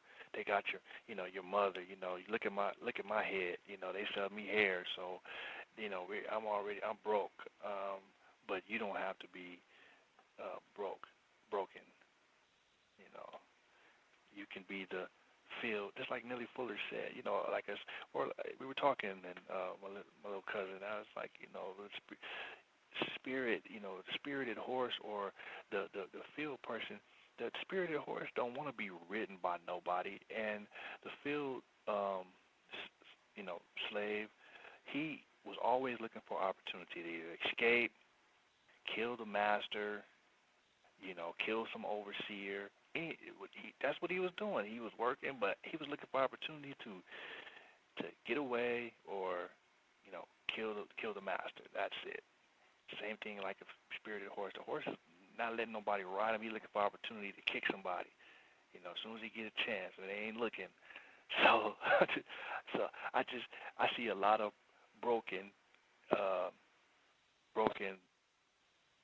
you know, adults like over a certain age, 50, whatever the case may be, and they know the truth, or they know that white people are the enemy, but they won't tell their children that, and they just watch them, you know, kind of tread water in the deep end, and they're getting tired and tired. I mean, you know, eventually they're gonna drown. They're just watching it.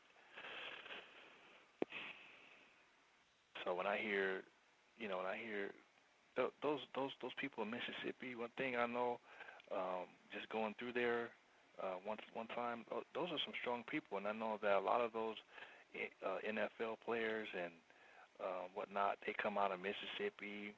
Like a lot of those people are, I don't know what it is, if they just have less white blood or whatever, but there's some strong people, but then they overweight, they eat the pork. I mean, this is, I don't know, Mississippi.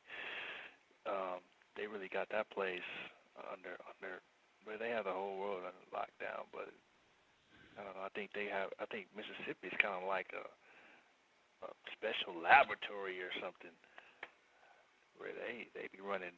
I think they be doing experiments in that place, man, just to see what they can get away with.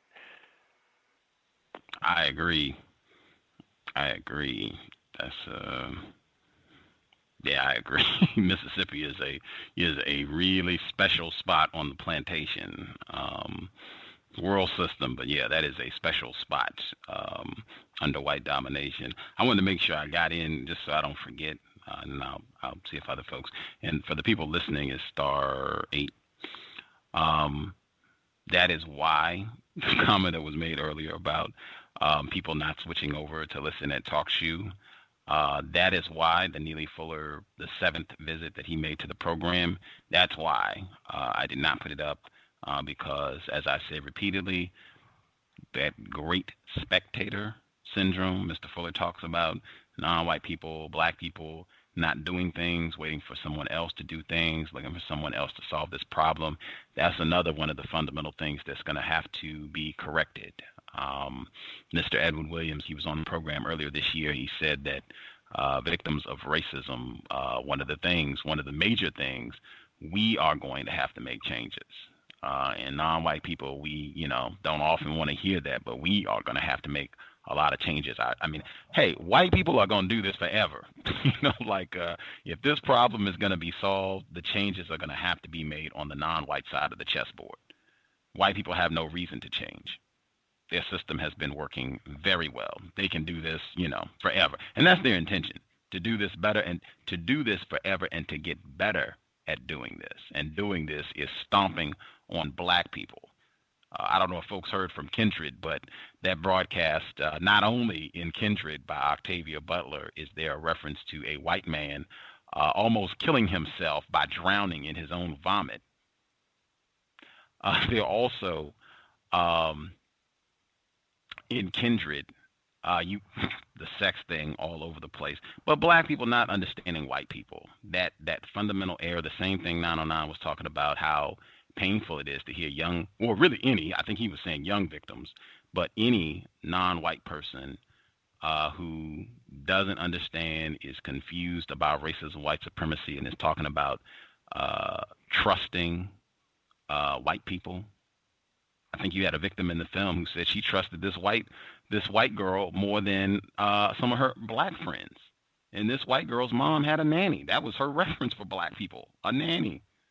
I mean, at any rate, lots of things will have to change on the non-white side of the chessboard. And, hopefully that laziness will be corrected. And that's something I work on correcting myself.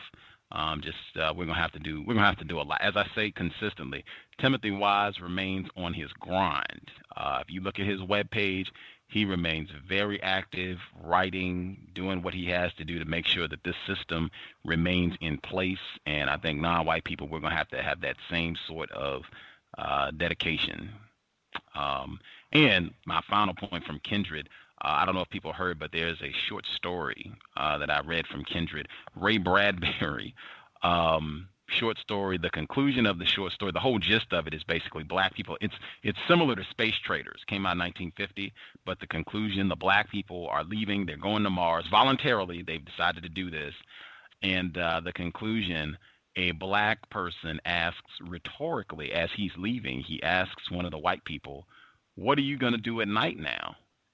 And the white person doesn't get it at first. Like, it takes him a while to even, figure out what he's being asked. And then it sets in. Oh, we normally terrorize the niggers at night, and now they won't be here. Dang, I didn't even think of that. What are we going to do? He kind of wigs out a little, but I mean, it's fascinating. Fascinating. You can go back and hear the rebroadcast, but white people intend to do this forever. They write books about it, stories, films, Planet of the Apes. White people intend to practice racism forever. So if this problem is going to be corrected, it's up to us to make that happen. The laziness. The laziness.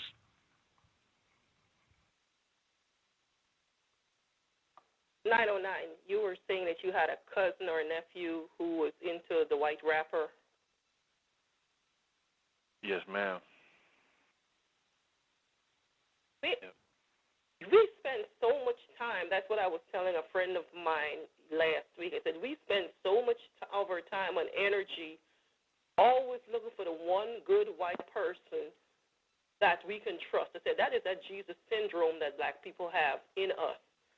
That we always, he's such a nice person. He's not like all of the others. He's not like the rest of them. Just like the girl said in the movie about, yes, she trusts this white girl more than she trusts other black people. It's that Jesus syndrome. They're always looking for that one perfect, good white person, and they're not out there. Because you look at what they did with Eminem. Here it is that, what's his name, went and found this boy. No, he's the hottest selling thing out there, just like they had with, what's his name, Vanilla Ice and all of these people that they always like to get them, put them out there, train them, and they take over the music business. Like Elvis Presley did, stole music from black people, and now he's supposed to be the king of rock and roll and all of these things. We just waste our time and our talents on these people, letting them steal more from you.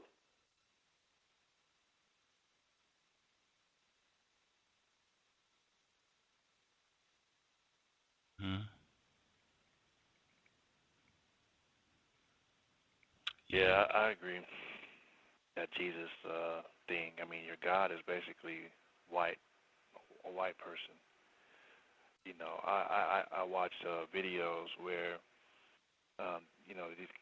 these guys, black males, they go out and they do preaching and whatnot, and black people, they have a sign of the white Jesus, and they put horns on it, and black people get very upset at that image, and it's interesting that black people will give you literature with. I got an email. I don't know if I spoke to this on the program, but I got an email with it was a Bible, internet Bible, and right at the top of the page was this white Jesus on the cross, and I was like, "What in the world?" I I couldn't believe it, man. I had to write write back and was like, this is crazy. Are you serious? I mean, sending me this garbage. I was very upset because, it came from somebody that, is supposed to be an elder and all of, I just was like, this is crazy. I can't believe you sent me this. And they didn't understand. Oh, I thought you were smart enough to bypass the picture. I was like, well, you thought wrong. I don't want nothing with no white people on it at all. Matter of fact, it was just to the point like I'm not accepting no more emails from you. That's just, I can't trust it. That's crazy right there. He was all bloody, it was it was the craziest image I've ever seen, man. I just was like, wow, is this what you guys are passing each other? And you're looking at it, and it's like I said, that's your God. And I've seen many people. That's a very interesting thing that they do. They get out there and they preach and they say that Jesus wasn't white, and man, black people go crazy.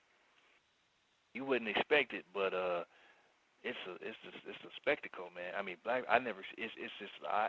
find it interesting just on the behavioral tip. I would have never guessed that this kind of stuff was going on, but consistently, black females mostly just go crazy and try to get them hurt. The brainwashing is just severe. I just can't believe it. I haven't sent it to anybody these particular because I don't want to, because people. I just don't trust people. You send them something and they start thinking that you're supporting, or they don't understand what it is. But I just find it extremely interesting that consistently you see the same types of behaviors from the same types of people. And it's about that. It's the brain computer that we have.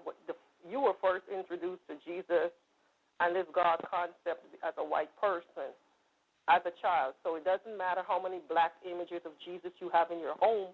Every time you close your eyes to make that prayer, the white image is always going to come up because your brain computer is not going to erase that image of that white Jesus.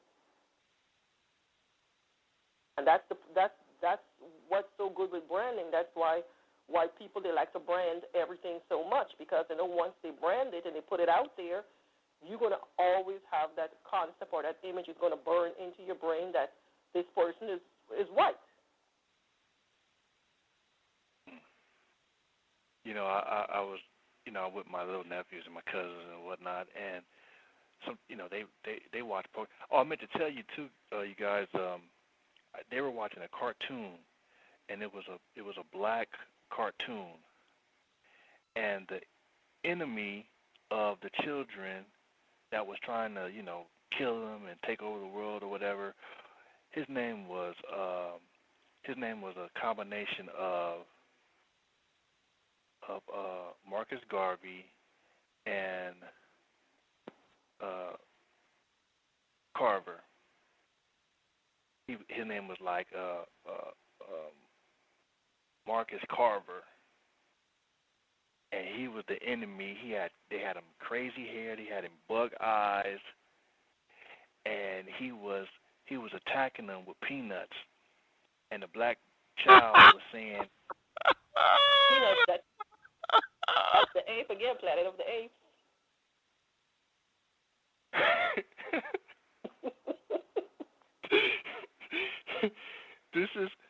This was on, like, I guess the Black Network. I don't think it was BET, but it was like they show black stuff all the time. I guess it's the worst thing I've ever seen in my life.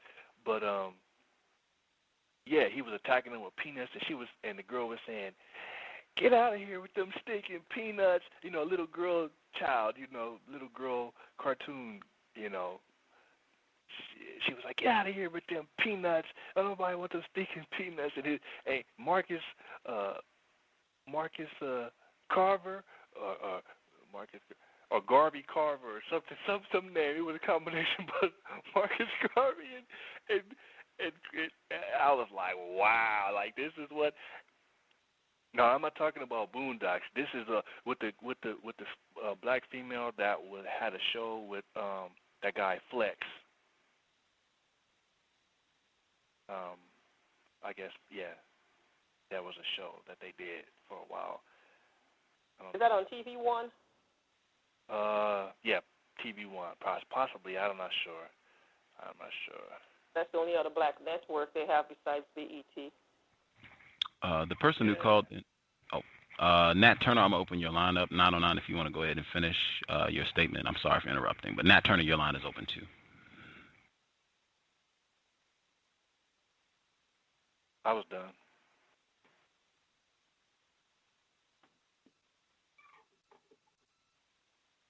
Greetings. Can I be heard? You are a little low. If you could speak up, that would be helpful. Is that better? Should be. Oh, okay. Yeah, I didn't get a chance to see the. I guess this is in. I just logged in, but I guess this is in reference to the Mississippi High School prom, where the two proms that they had down in Mississippi. Is this what the program is about? Correct? Yes, sir. Oh, okay.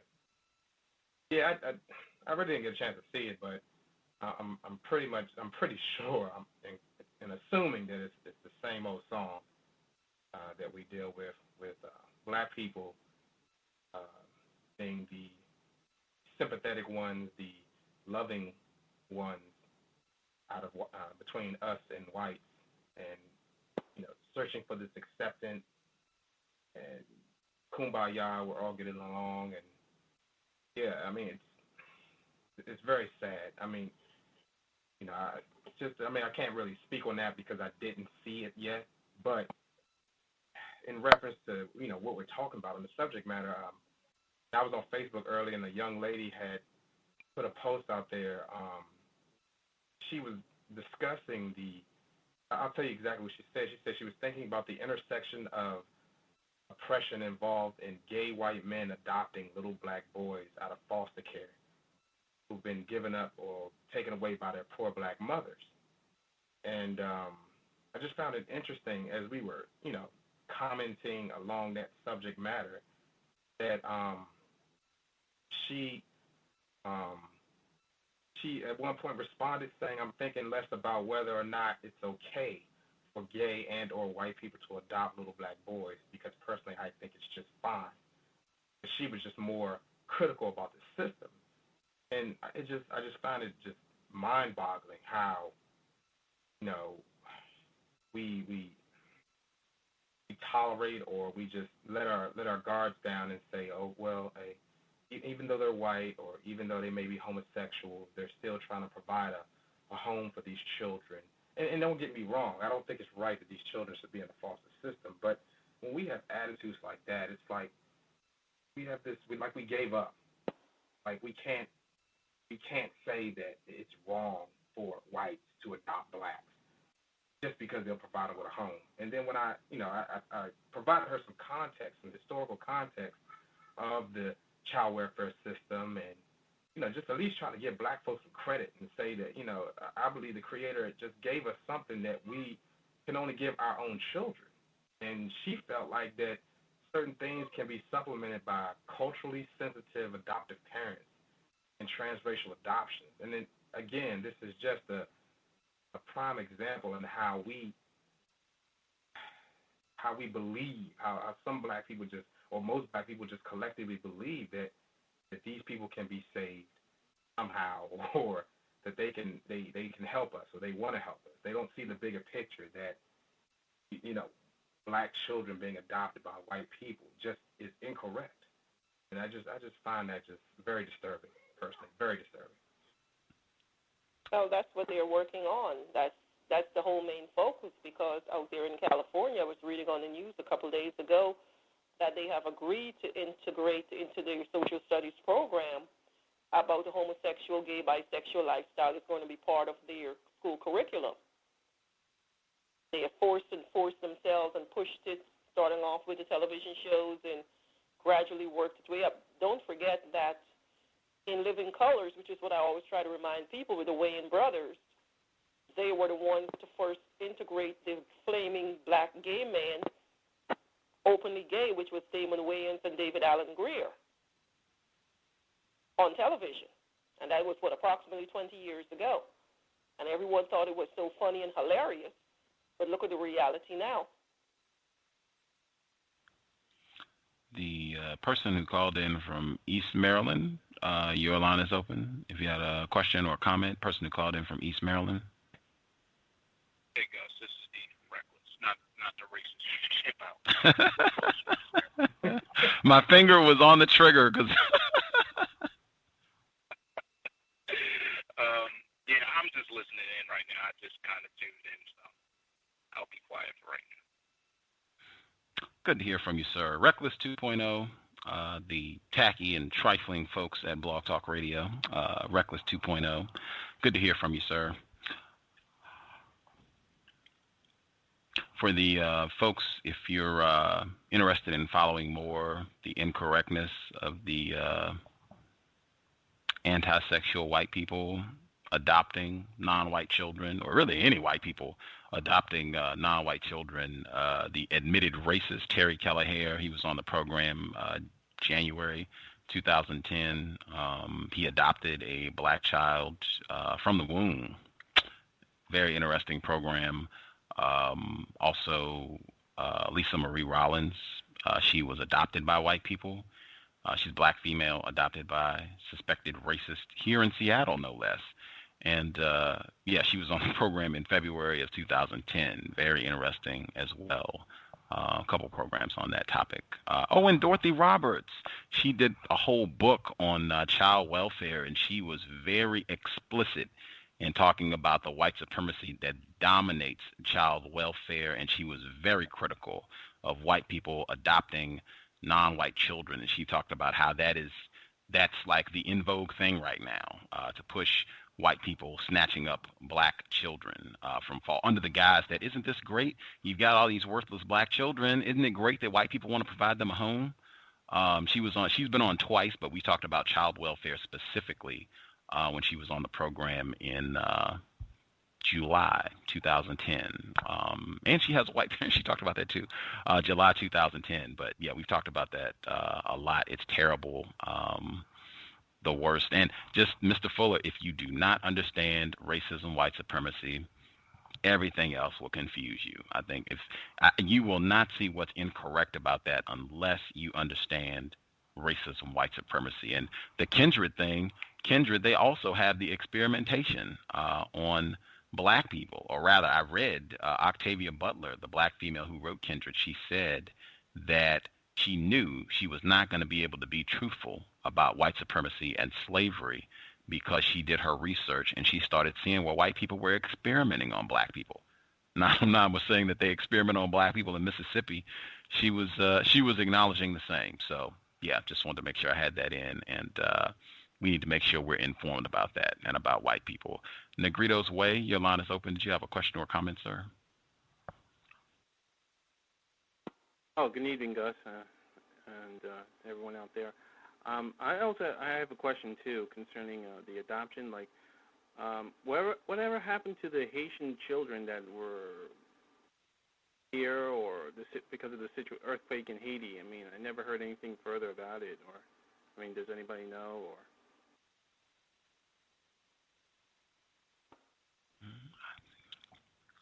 I haven't really seen any follow-up stories on, specific so-called Haitian children who were adopted.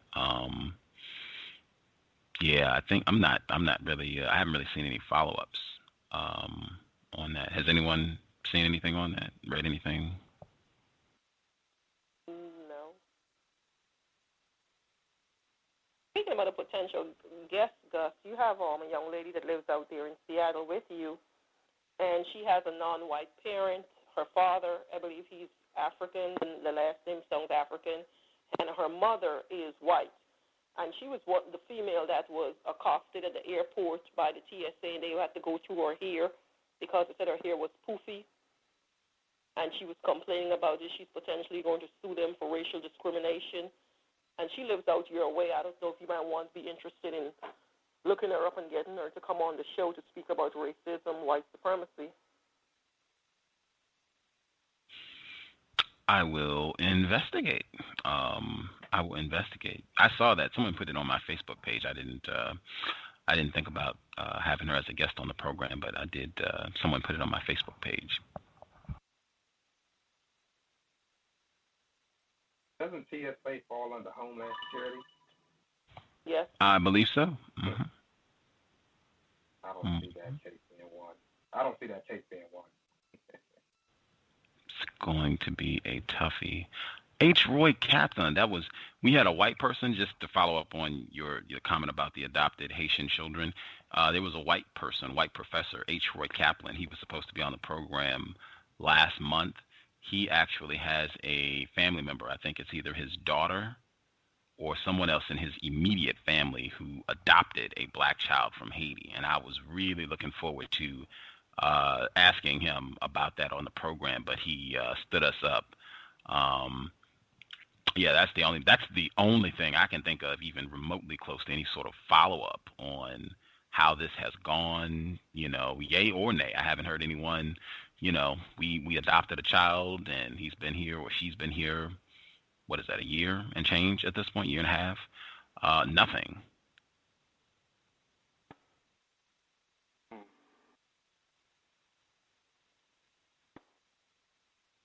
So Cheryl Kilo Davis, she's supposed to be doing a program on anti-sexuality at the National Association of Black Journalists Convention that's going to be in Philadelphia next month. And she's one of the panelists that will be on there speaking on that topic with her. My boy, whatever, Princess Boy.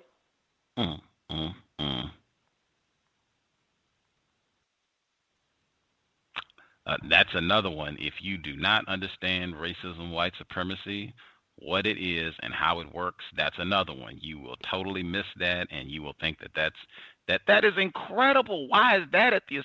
Woo! That is incredible. Yeah, that's coming up a lot. That whole it seems like there's a really aggressive onslaught of effeminization of black males in the mass media now. I think it was late last week on the Today Morning Show. Well, it might have been a couple days ago. They were going over the color pink and boys liking pink or choosing the color pink. And they were, it's not that, I guess if you like the color pink, cool, but it was almost that it was almost like they were demasculinizing these boys, if that's a word, because they were trying to justify like, oh, well, it's cool if they like pink or pastel colors, the same way they try to analyze Kilo Davis's Princess Boy as wanting to dress up in a little girl's clothes. I mean, it's crazy. Crazy.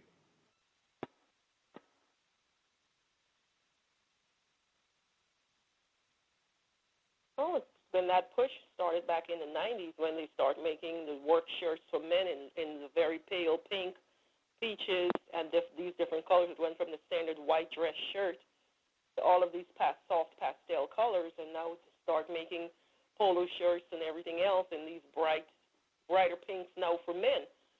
So sometimes you walk into the men's department, you would be confused as if though you're in the women's section instead of the men, the bright colors that you see there.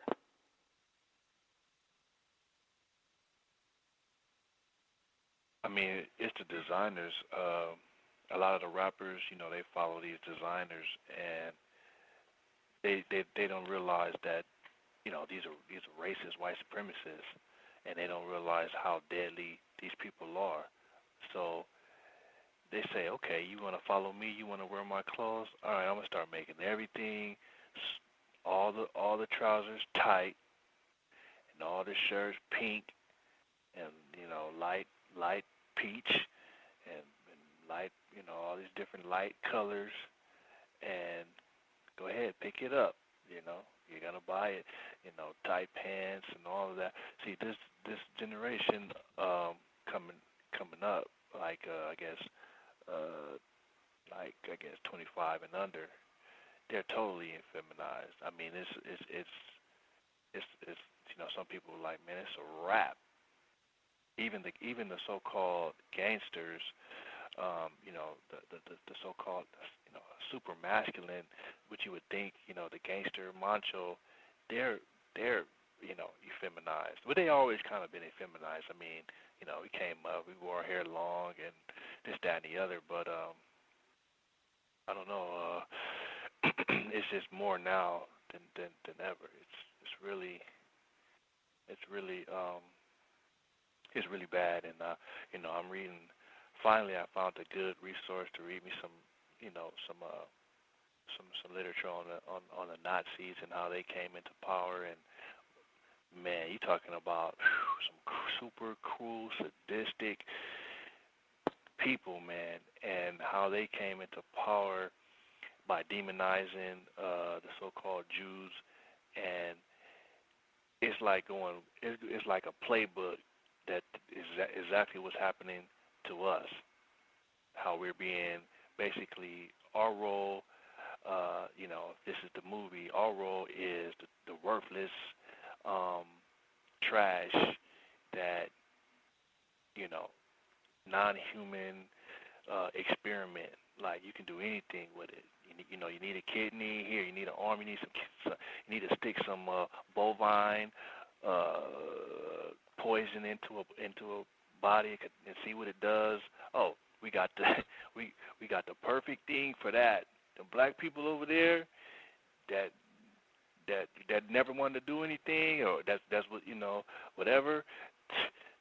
Stick it in them. They man, they never wanted anything. So, and they're setting us up, man. And these Nazis, and they're still around. They're and they're getting more emboldened, I guess, or more. Well, they're setting us up, man, for the kill. And yeah, I mean, it's a bad spot. It is a. I mean, just got to bring it on home, man. This is not nothing nice. They're setting us up. A lot of people are going to. I ain't gonna even go into. A lot of people are going to be just. It's really. What am I don't know. Somebody that's on the line can help me, because I don't know. I mean, our percentages are low right now, and that phrase, if you don't understand the system, everything you know will only confuse you. To me, you know what that says? That says that the more so-called education you get, the longer you live, because that's everything. You're learning more and more. But you don't understand racism, white supremacy, so you're getting everything that you learn is confusing you more and more and more and more. I hear black people talking about things that I mean, I just can't believe it. I mean, people with PhDs, people with master's degrees. I mean, they're super confused. I mean, they come out of they're confused as I don't know what, and that. It just makes sense to me. It's like, oh, the reason why they're so confused is because they learned a lot of things just by living for however long they lived and going to school, and it's just confusing them more and more. So, well, it's just a bunch of nonsense that we learn when you go to school. The longer you go to school, you become, like Dr. Combone said, in every one of us there's a whitey waiting to come out. And the older you get, the more white shows comes out in us, in black people. Because look at everything, all of our culturalization, it's European culturalization that we have. We've learned to think like them, be like them. We just happen to be in a darker skinned body. But we think like a European. We walk around and we emulate them. I think black people also collectively are afraid of them, afraid of white people. It's like you can't even voice your opinion against anything that the system promotes without people even, you know, I was at work and I was talking, you know, along these lines. We were discussing things along these lines. And, you know, of course I was talking specifically about black people. And a guy told me, he's like, well, there's white people like that too. And I was like, that's true. But when I go to bed and wake up white, I'll worry about that. And he looks at me and said, well, I'm not going to say you racist for saying that. And I told him, we got into it because I was like, I'm offended. You call me a racist just because I'm concerned about the black community directly, the community from which we are in? What's wrong with that? So it's like we've been conditioned not even to think about ourselves anymore, to care about ourselves only.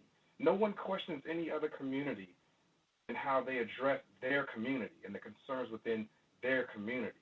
But as soon as black people speak about specifically their community, oh, well, it's not just black people, or you don't want to sound racist. I mean, I had to ask the brother at work, define racism. And then he goes, oh, well, I didn't want to get into, I don't want to get into all that. Well, what do you mean you don't want to get into all that? You called me a racist. Well, I didn't call you racist. I said someone could consider you racist. Well, you might as well call me. I told him I was offended. I was insulted. So it's crazy. Our thinking, our thinking is just way off. How long has this situation where black people are scared and now being called racist? I mean, that's like didn't it come about like within like a 10 or 15-year period? I mean, that was because like if you think back like 10 or 20 years ago, I don't think black people would get all bent out of shape if they were called racist or wouldn't even think about it. But now it's like that's all it is. As I mentioned earlier in the conversation, it's programming. These people are programming you by saying certain words and getting you used to saying it over and over again. And all of a sudden, for you to take part in your own brutality and your own oppression. So for them, making you to co-opt your own existence by saying, okay, you can be a racist as well, which we know we cannot. No one non-white could ever be a racist because we don't have the power to oppress anyone else, not even ourselves. But they have gotten it so used to saying this word over and over again, even the word prejudice, because in the word prejudice it's a pre and a judgment involved in that word. So we have got to get out of saying certain words, and that's what it is. It's programming. If you watch television a lot, and that's all you will keep hearing going back and forth, these words flying back and forth at you, and then you become programmed subliminally, and you will keep these words in mind, and then you're going to start regurgitating it and start repeating it amongst yourself when you speak to each other. And that's why you have non-white people referring to each other as being racist and prejudiced to each other, which is ridiculous and foolish. Yeah, but for black people, it came about like within a 10 or 20-year time period. I mean, it's just mind-boggling to me. Now that they get bent out of shape, if they're called racist, it's even worse when you have a movie like Mississppi Prom, and you have someone that wants to learn about the system and interesting movie, don't want to waste their time and watch something that's not constructive. They want to watch something that's constructive. Mississppi Prom is about the separating the black and white people. Yeah, this is something that I want to watch. And then you watch it, and you got people in there, the racist done purposely, he edited the movie, and he got people purposely, he got people saying that black people are just as racist as white people. Total contradiction. No evidence, no nothing. But black people don't know that that's a contradiction, that there's no evidence for that. That don't even, it's just like, okay, they said it, that's what it is. Black people are just as racist. No evidence, just things like that is like, that's where that comes from, that repeating something, and you watched an interesting movie and you feel like you watched something that you didn't waste your time, and in the movie they saying that black people are just as racist as white people. I mean, it's almost laughable. Well, I mean, it is laughable that you have a film about how white people practiced racism and didn't want to participate in prom with black people. And, you know, black people can be racist too. I mean, it's just laughable, you know. And anytime I hear somebody calling a black person or another non-white person racist, I'm like, where's your evidence, one? And two, what do you mean when you say racist? And normally out here, you know, that dictionary definition that white people made up, or a belief that someone is superior to someone else. And I'll be like, well, where did that black person demonstrate that they believe that they were superior to anybody else? And, you know, usually I don't get a response. And they're just like, well, you can't be saying stuff like that. And I don't know, it's just foolishness. I don't know if you heard. He said, Gus asked him, or is he saying that black people can be racist? Absolutely, absolutely. You know, first of all, I'm Jewish, and you know, I just wanted to make that play out. For what reason? You know, confusion, right? He threw that in there like, you know, throw a whammy in the you know, call, so, you know, whammy in the system. I'm Jewish, and the Ku Klux Klan and tried to kill me out there, and yeah, and some black people cussed me out. You know, boom, that's your evidence. Like what? Like are you comparing the two? Did Gus explain what Jewishness meant? No, Gus asked him. He said, "Well, let's just throw that out for now. You know, throw that out." Like, well, why'd you throw it in, buddy? You know, why'd you throw it in? What the heck?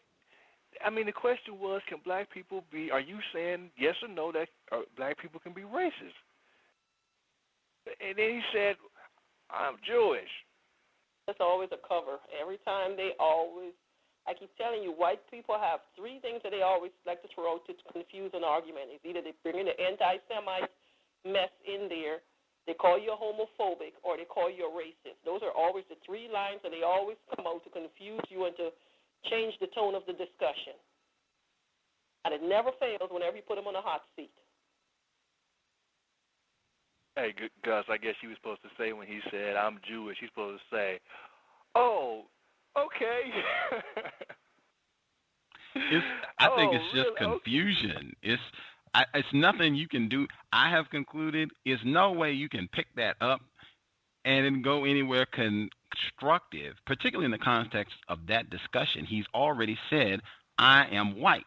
Why are you now telling me that you are Jewish? You already said you're white.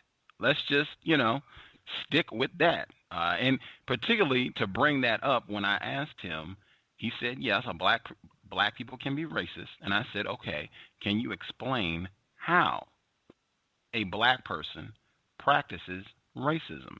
And say specifically what that black person does to practice racism. And the only thing he could say is, I'm Jewish, the Klan beat me up, and a black person in Mississippi cursed at me in 1960. That's right. That's what he said, and that's gonna and that right there is gonna confuse the average black person. Obviously, I mean, he used that move before. I think. I mean, something that's totally irrelevant, but that would confuse the average black person. They will start talking about Jewish and they would, you know, the Klan. And the question would be, and he would have spent, you said like a 804. He would have spent, he wanted you guys to spend all that time talking about the Klan and what he was doing down there.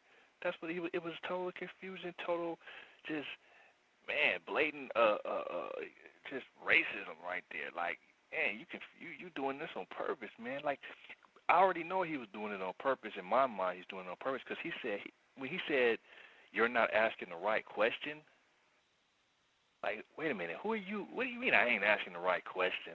Like, basically, to me, that's like saying, "Look, dummy, you don't even let me conduct the interview. Since you don't know how to conduct the interview, let me conduct the interview. What you should have asked was, you know, this, that, and the other, you nigger, you know." Let me teach you some things. Like right there, I was like, oh, this dude straight thinks that he He just still thinks that you're inferior. He's superior.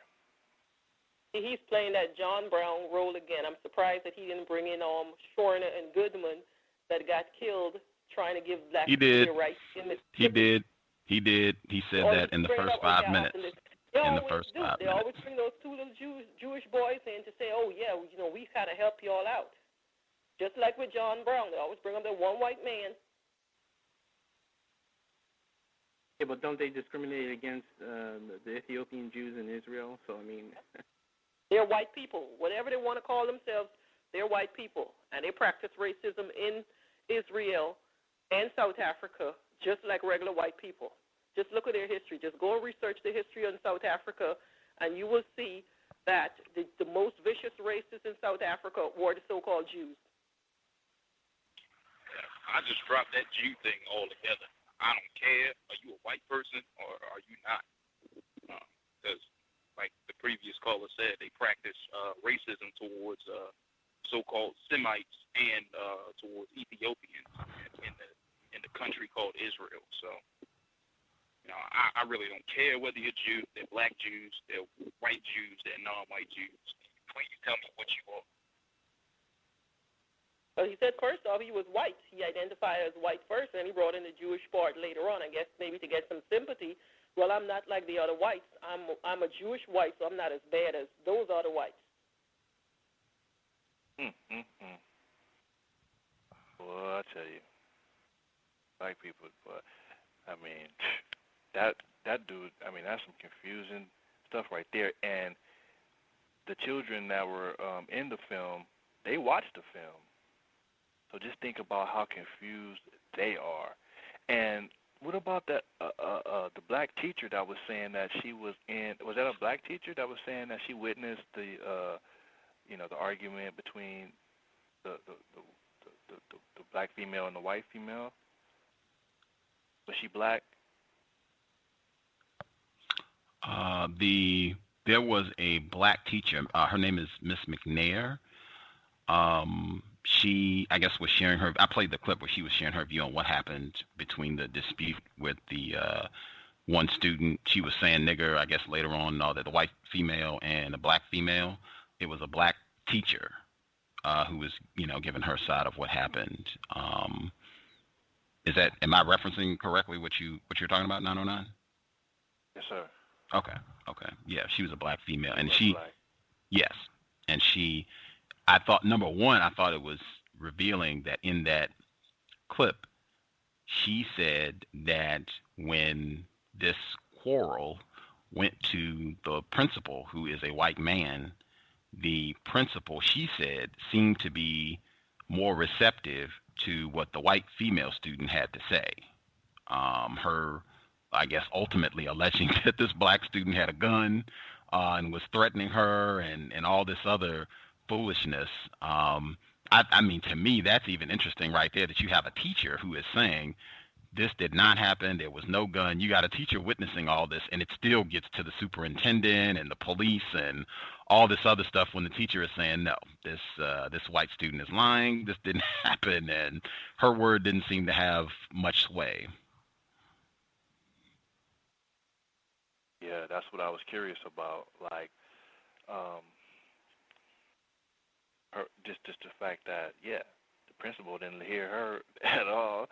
I mean, it was just the black female student's word and the white female student, but the black female teacher went in there and said that she didn't hear any of that, and that was just X'd out. Who cares? Go sit down somewhere. Then nobody asks you when I ask you for your opinion, I'll give it to you. But that's sad. That's messed up, man.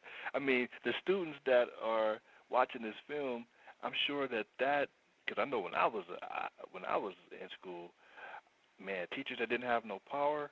I don't know if you guys seen teachers get punked out by the principal and everything like that. I mean, you knew which teachers didn't have no power. I mean, they know that. They're like, man, this teacher's, man, this teacher got no power. She's basically with us. She's sitting down at the lunch table with us, you know. No respect. That's what's going to happen. You know, she might as well be sitting with us in the classroom next to us. I mean, it's just like she's a student. No power. But she could have gave some context, I'm thinking, man. I mean, why wasn't she telling it? Well, she was confused. I'm pretty sure she was confused. But if and probably trying to keep her job. It would think that there should be a black principal instead of a white principal overseer.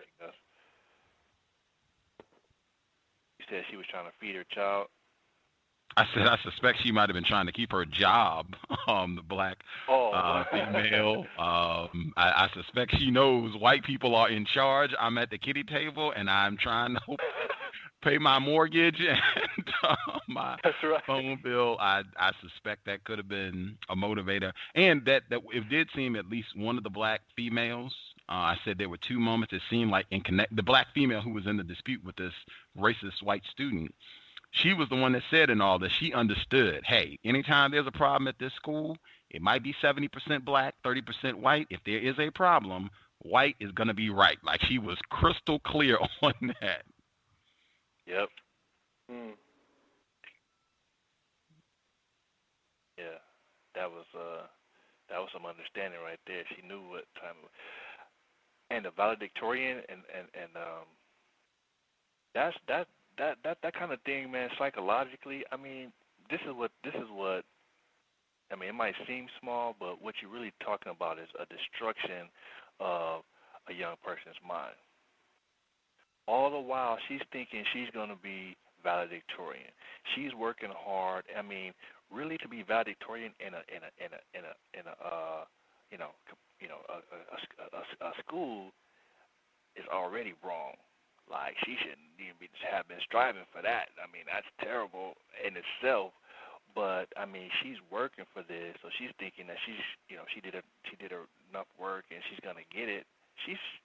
And then she's disappointed, and then she thinks that it was, it was strictly because the other female was white, and now she has no closure because they didn't disclose the GPA of the female, and I don't know how you guys feel about that. Would it have been better for them to disclose or lie about the grade point average, or I mean, maybe by them not disclosing the GPA, that she kind of understands a little something by them not, giving it to her. She's like, well, yeah, it's because she was white, and now I understand how it really is.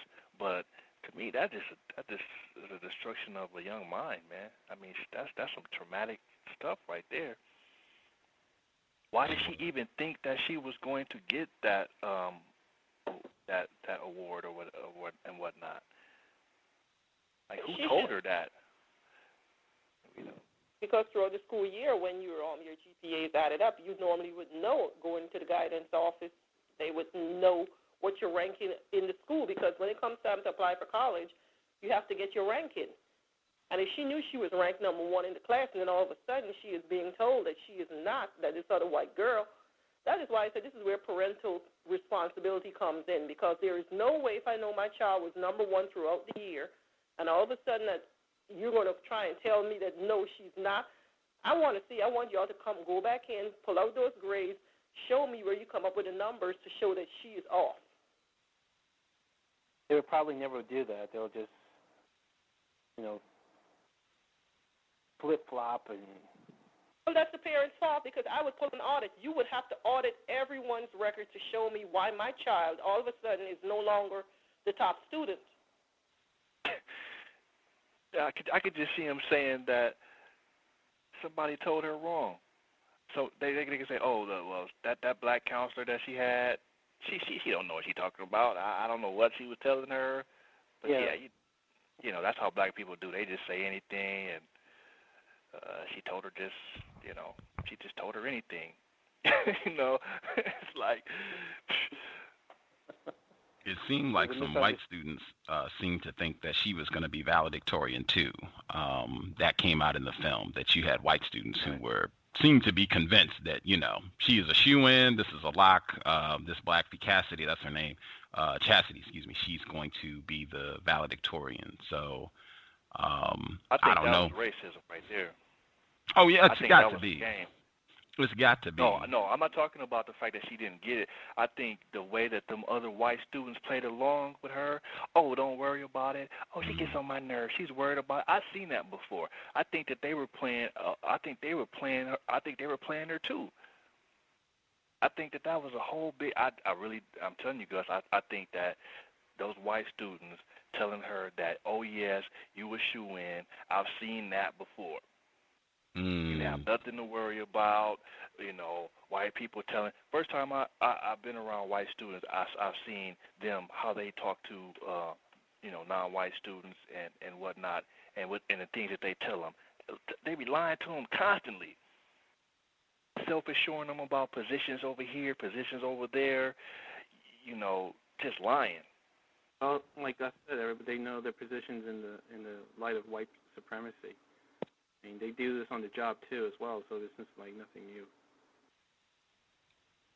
I'm glad you brought that out, because the white female who was making those comments saying that, oh, you're a shoo-in, she knows she's got it. She was the same one whose mother had the black nanny, and she also, same clip, I just want to smack her when I see her saying this.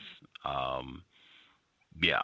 And just the trauma that Chastity experienced around this, that was one of the first things that she shared, her what she experienced as racism around the valedictorian, and the night of the prom. That's the whole climax of the film. She's getting dressed. She's, putting her dress on and everything. She's still talking about the valedictorian. Clearly, her mom is talking about it, saying that teachers said, this has had an effect on her, and she seems depressed. I mean, if you can just, I'm not into prom and all that stuff. I did go, but I mean, it didn't have that meaning for me then, and it certainly doesn't have much meaning for me now. But I mean, if you know the programming that white people, time and energy that they spend around that whole fantasy of getting dressed up and going to the prom for females, that is huge. To have this female, that's her prom night, talking about racism keeping her from being valedictorian.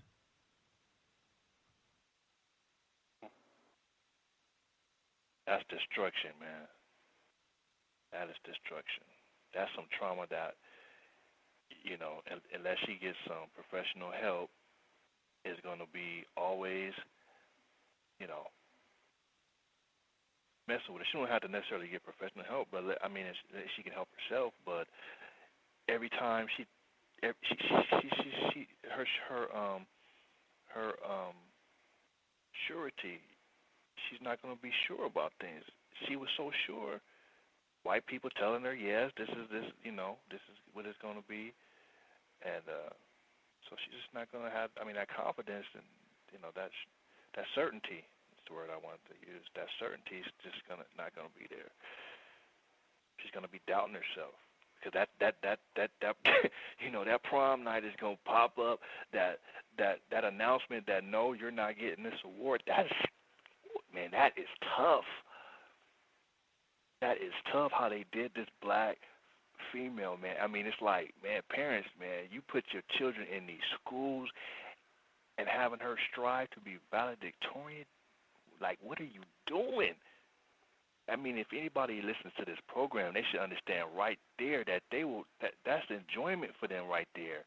Let's destroy this black females. Let's play with her emotions and her whole just academic life for fun.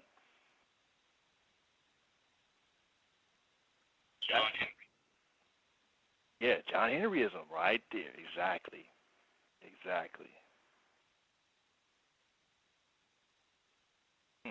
They also had a. Oh, I'm sorry. Go ahead. Go ahead. It shouldn't even take 30 seconds. I thought it's interesting at this point in the film, they cut away right from prom night and they go to a black male who I believe works with the school system, and he is we've had 4 black valedictorians. I think he said 4 of the last 8 valedictorians were black students. And he said it was just unfortunate that they had controversy around the valedictorian this year, but that the white student won on points. I thought it was very interesting that they made sure to have a black male in the film to validate the white valedictorian, that this is on the up and up, and we've had black valedictorians before, and this one is valid. And then they cut back to prom night and the black student Chastity and her mother, talking about their victimization.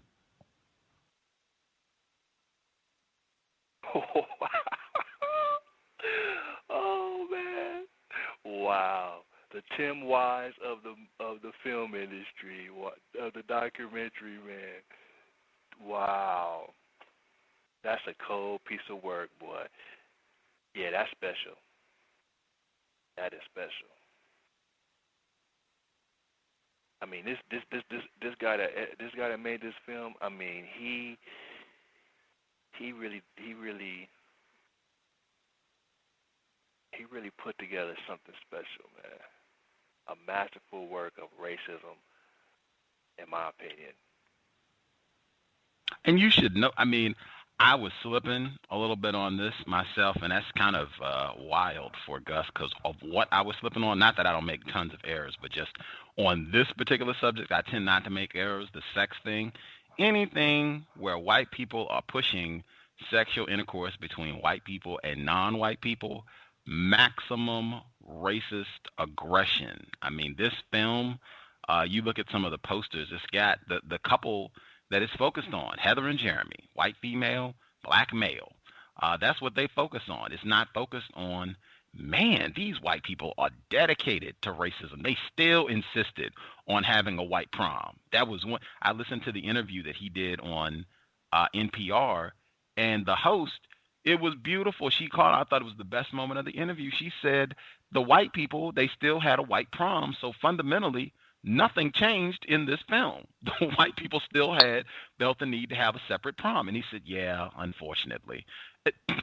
White people remain dedicated to the practice of white supremacy. You should expect refined, heavyweight white supremacy from any white person who is promoting, celebrating sexual intercourse between white people and non-white people. And I should have expected this to be chock full of the worst in racism, white supremacy, just because it's advocating, suggesting that this is somehow working against racism, black people sexually sewering themselves.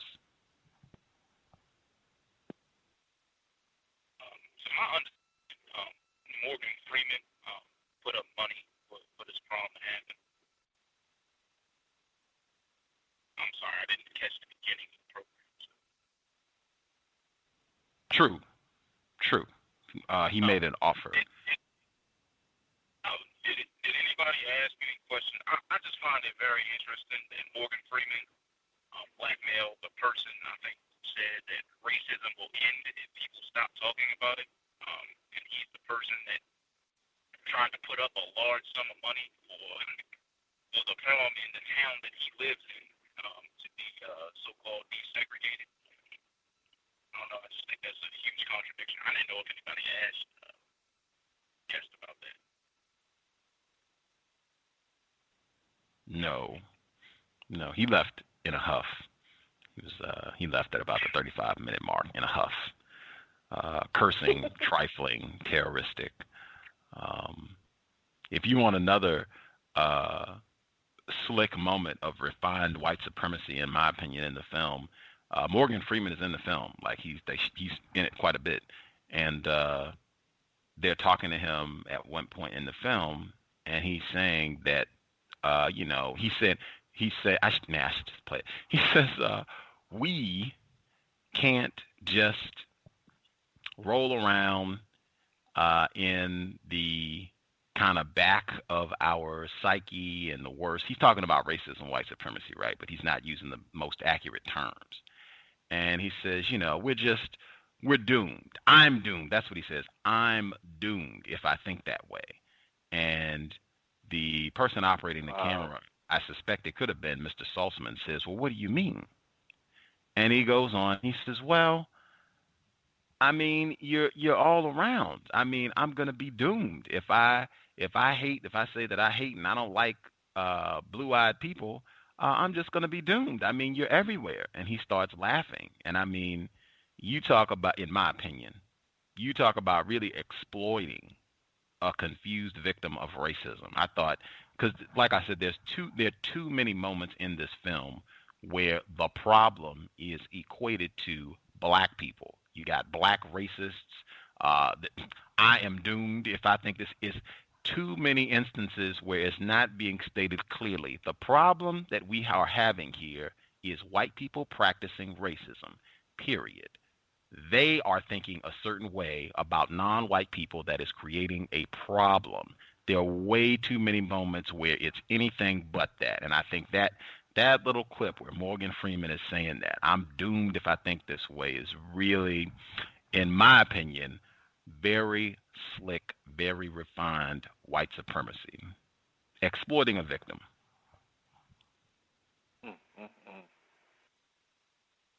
Well, Morgan Freeman is very white identified because remember his club that he owns in Mississippi has a white partner that's in business with him.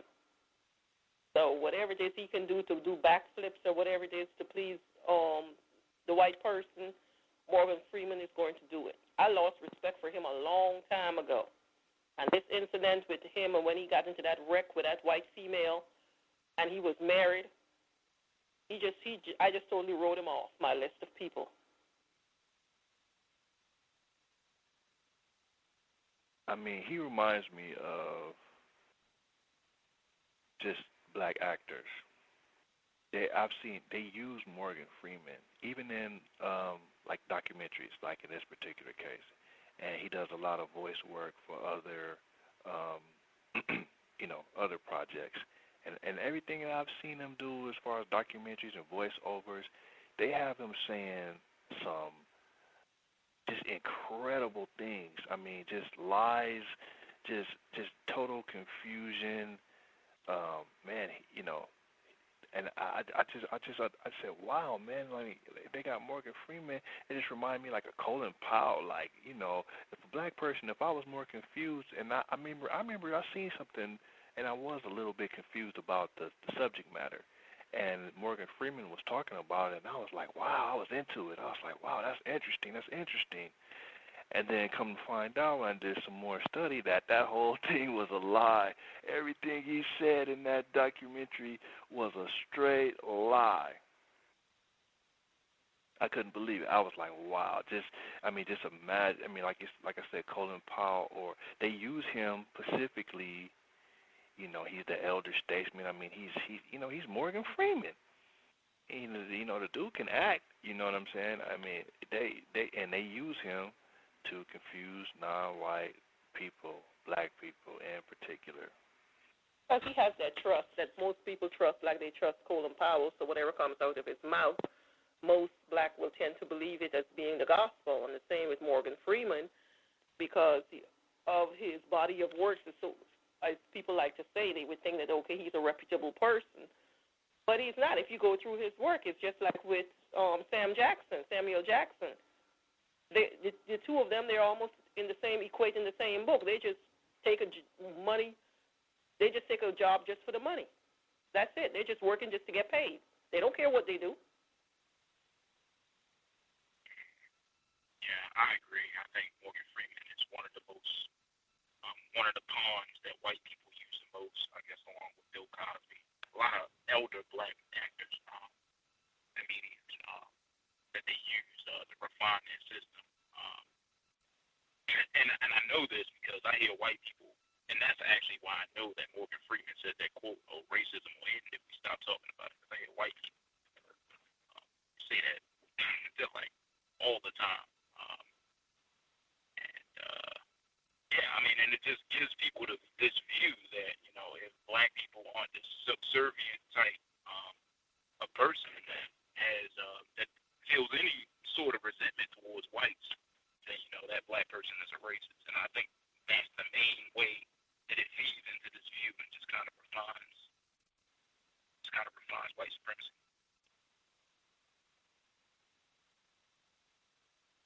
James Earl Jones is another one too. Who? James Earl Jones. Oh. He's similar to Morgan Freeman too. He played Jack Johnson. Wow. I guess you can't be in that industry and not, basically be used by them. I mean, are there any pro-black person in Hollywood that we can identify clearly? What do you mean when you say pro-black? Like somebody who, well, I should rephrase it, someone who understands white supremacy. How would they demonstrate their understanding? Yeah, or voice their opposition against it in Hollywood. Is there anyone?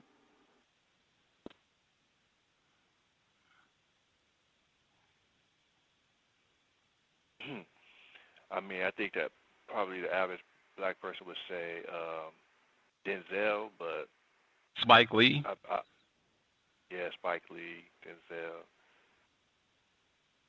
Oh, I heard an actor. Oh, I should know his name. Oh, that is a disgrace. There's a black actor.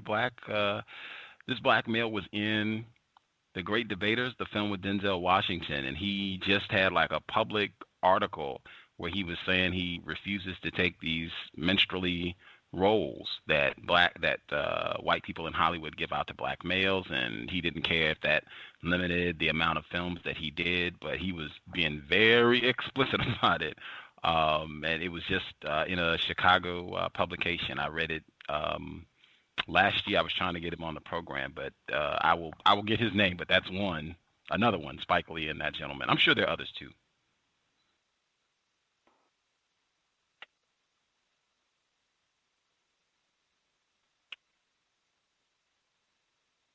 I think Isaiah Washington, after his little run-in that he had with Grey's Anatomy, he has become a bit more conscious.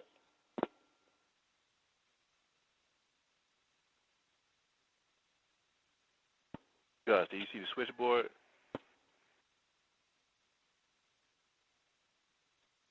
Appreciate it. Thank you. Pam, your line is open. Hello. Good evening, everyone. Listening to this really good conversation. I didn't really join in at first because I hadn't watched the movie yet. But I'm going to make it a point to see that movie.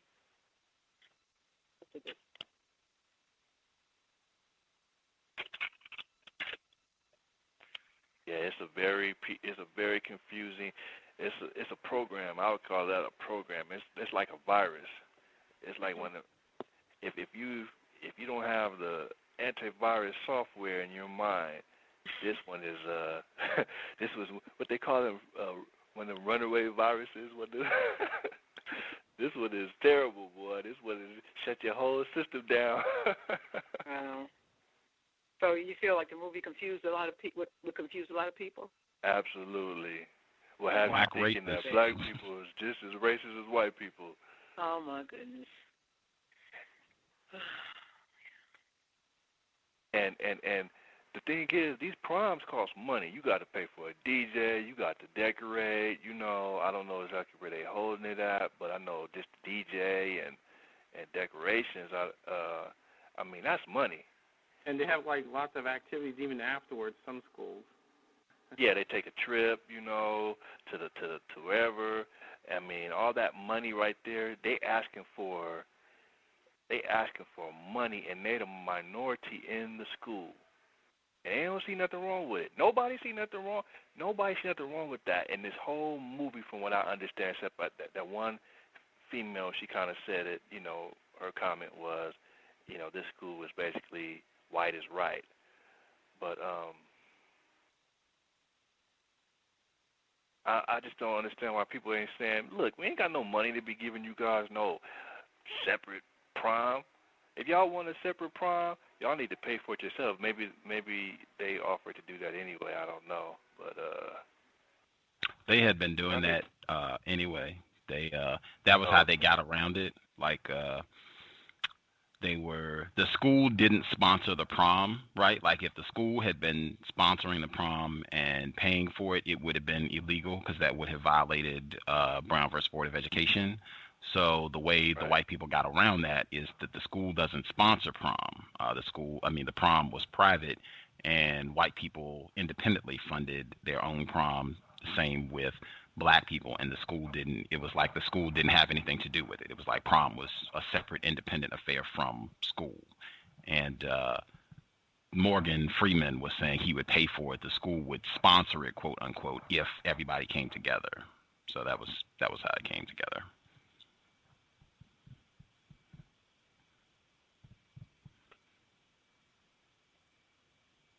It's probably like the parents probably got together and said, let's do this, put up money, and, They did. There's video of them having a discussion about this in the film. Or, excuse me, they did. There is not video of them having this discussion because they refused. They got an attorney to make sure that they were not videotaped because they didn't want to be seen as racist.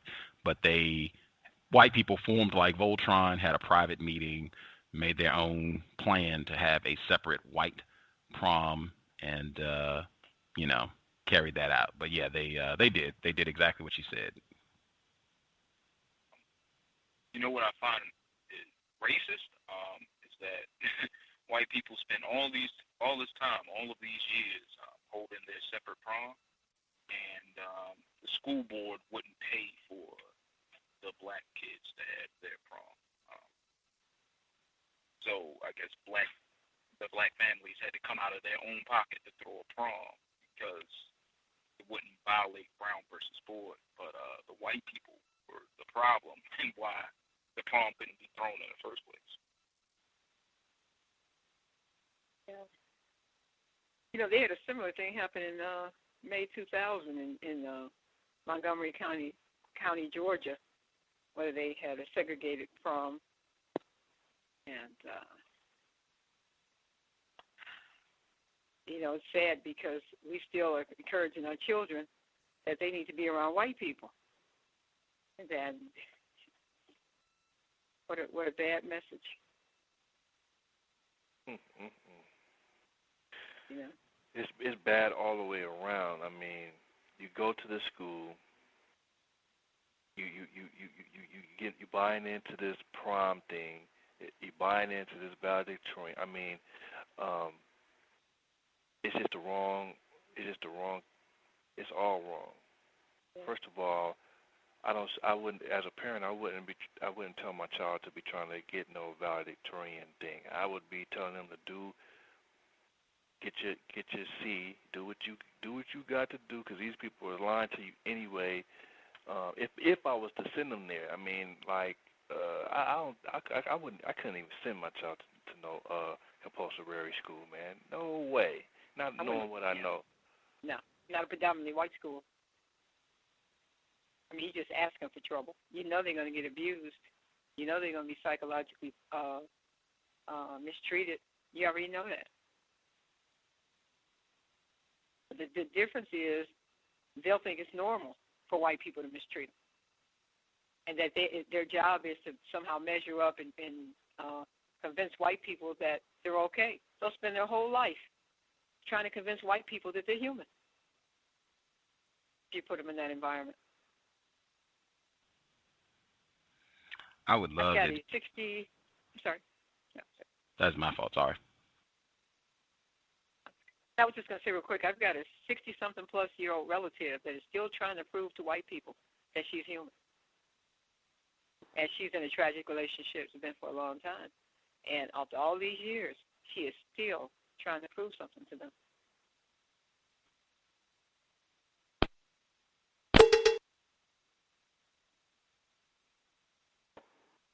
I wanted to say, I wonder if the documenter was a black male, would he have been able to, get the access that this white male got? And because I was thinking, we need to make our own. We definitely need to be telling our own stories, because that particular story if a black person, male or female, that understood the system told that story, it would have been. I just wonder, will Morgan Freeman put some money behind it? I mean, you feel me? Told it the right way.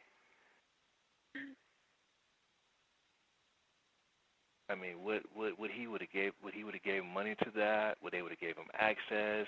Whether if it was a black male, I don't know. But we definitely need to come up with something where we are telling our own stories and making our own documentaries and writing our own books and all of that.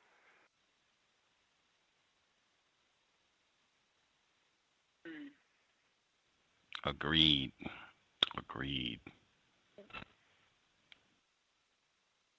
Well, I did want to make sure I got into the just interesting tidbits, seeing how white people practice white supremacy. This school, right? So Brown versus Board of Education, 1954.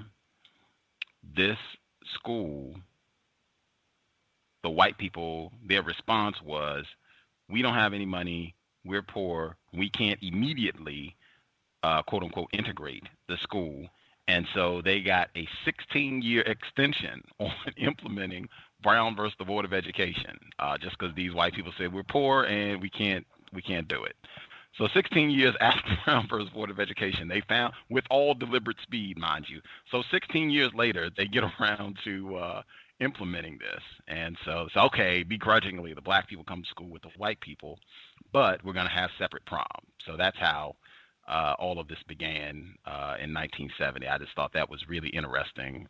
Trifling all the way. And also in the program tomorrow, I don't remember when this happened, but sometime last week we were broadcasting, and apparently there's a program called Anthony and Opie talk radio program on XM satellite radio. I think these are two white people. I'm real sure these are two white people. And Yeah, they were, oh, good, okay. They were making racist comments and what have you. Apparently there is a listener, a C.O.W.S listener, who used to be a fan of this program, started listening to the C.O.W.S. They became more informed about racism, and their enjoyment of this program declined rapidly. And they were listening to the program last week. They were making a lot of racist comments about black people in Africa cooking white people in pots, black people being stupid in general, just a bevy of racist commentary. Anyway, our listener called in to challenge them on their racist comments. And he said that they were racist, that they had been saying racist things, and it was real interesting. Like, they ended up talking about racism. He said white supremacy repeatedly. It was very interesting. I recorded it. He said he would be interested in doing some codification because he felt like he could have said better things. We can hear what he said. We can play the audio and hear what he said. As well as, what he used to like about this show, because he said he used to listen, he was a fan. I'm real curious to hear what he used to enjoy, but this will be tomorrow, 9 p.m. Eastern, 8 p.m. Central, and 6 p.m. Pacific. He'll be on. I have a recording. I don't know if you can go get it online. You can go to XM satellite radio online and listen, but I'm not sure if you can access the program. So if you can't, just listen tomorrow, and I'll play the recording so you can hear some of the racist comments that they made during the program, and then you can hear the exchange with the codified victim.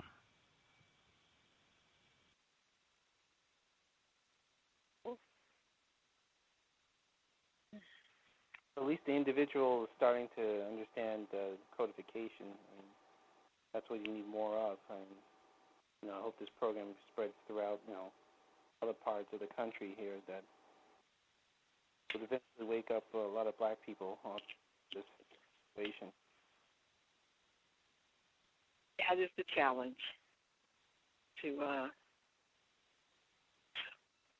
try to get information to black people in a way that they'll at least open their minds to it and think about it.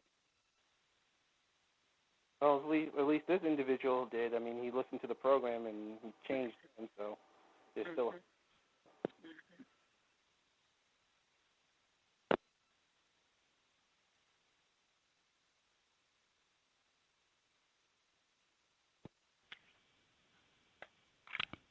so disappointed. I should have. I can't believe I didn't make that a sound clip. I remember I was so repulsed by the statement because it was Morgan Freeman's comment. It was suggesting that that the problem is black people being racist, black people having some sort of hatred for white people. Oh. And so I didn't record it. And I mean, I wanted the sound clip of the other comments that were being made, but I didn't record it. But now I wish I had, just to kind of. Sorry. Oh, yeah. All good. I wish I had. All good. Sorry. I wish I had recorded it, because I would play it now just to further illustrate that this film, I think it has way too many moments where it is suggesting that, black people are racist. Just way too many of these moments in the film. And one would be way too many.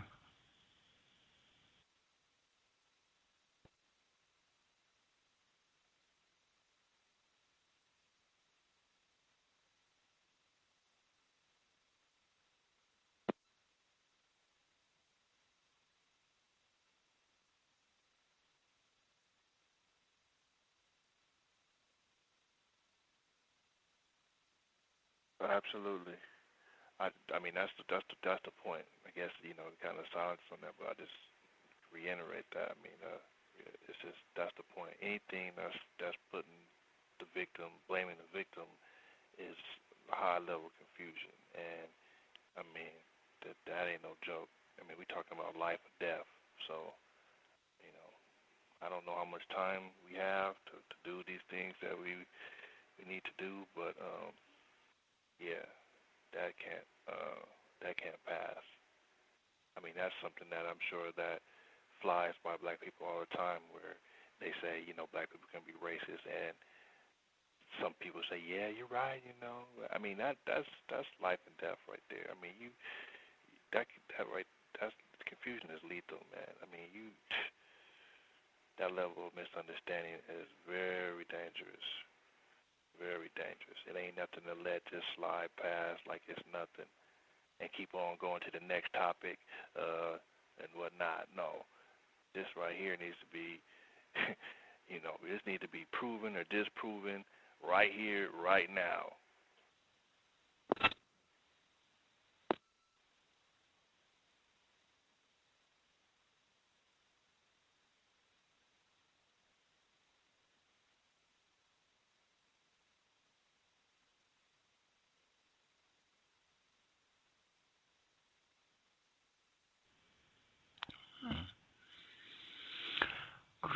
We have done our 3 hours. Unless any of the good folks who are on the line now have questions or comments that they would like to get in, I will encourage folks, invest if you think the program is constructive.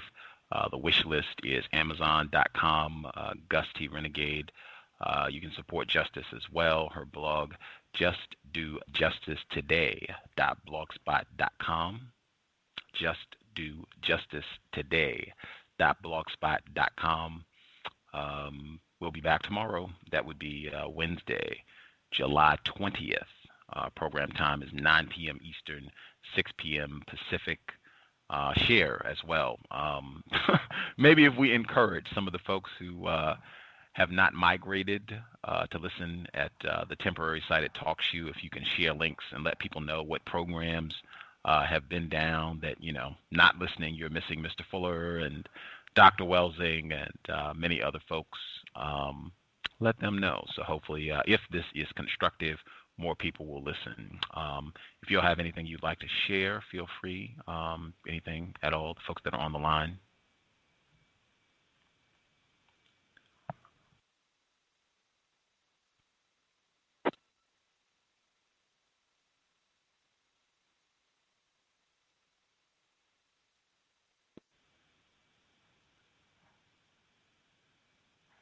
Perfect Gentleman. I'll get that in. I was able to watch that film for the first time yesterday. Perfect Gentleman. Outstanding illustration of white supremacy. I'm going to make some sound clips. Very interesting story why I was watching this in the first place. just being on my assignment. I like to study as much as I can, and hopefully, the information is relevant, constructive, and helps non-white people solve problems and get a better understanding of racism, white supremacy. But this film, a white person is pretending to be it's so fitting. A white person is pretending to be Jewish. And in the context of this film, Jewish means not white.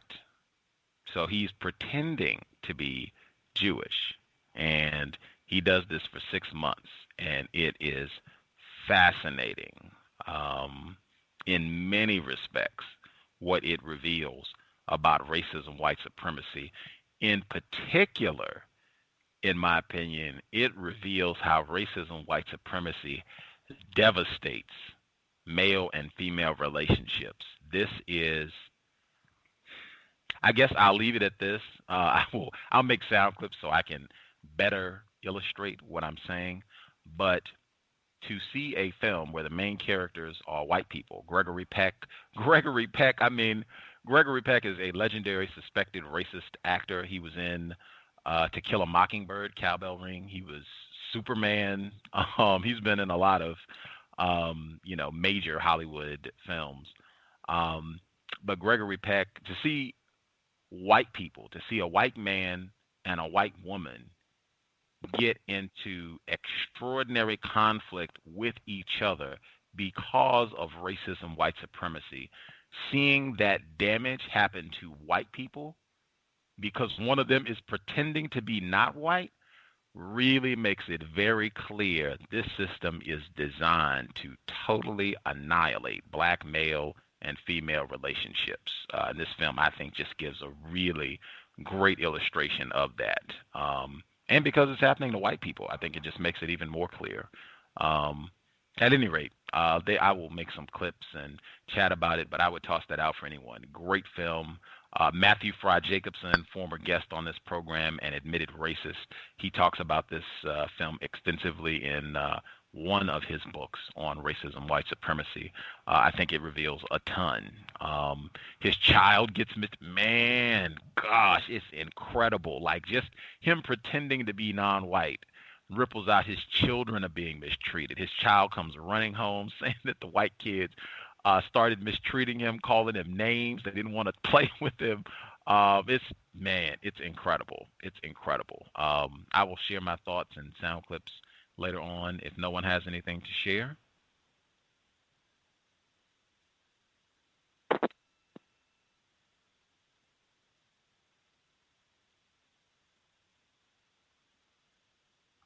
I will assume we are all good.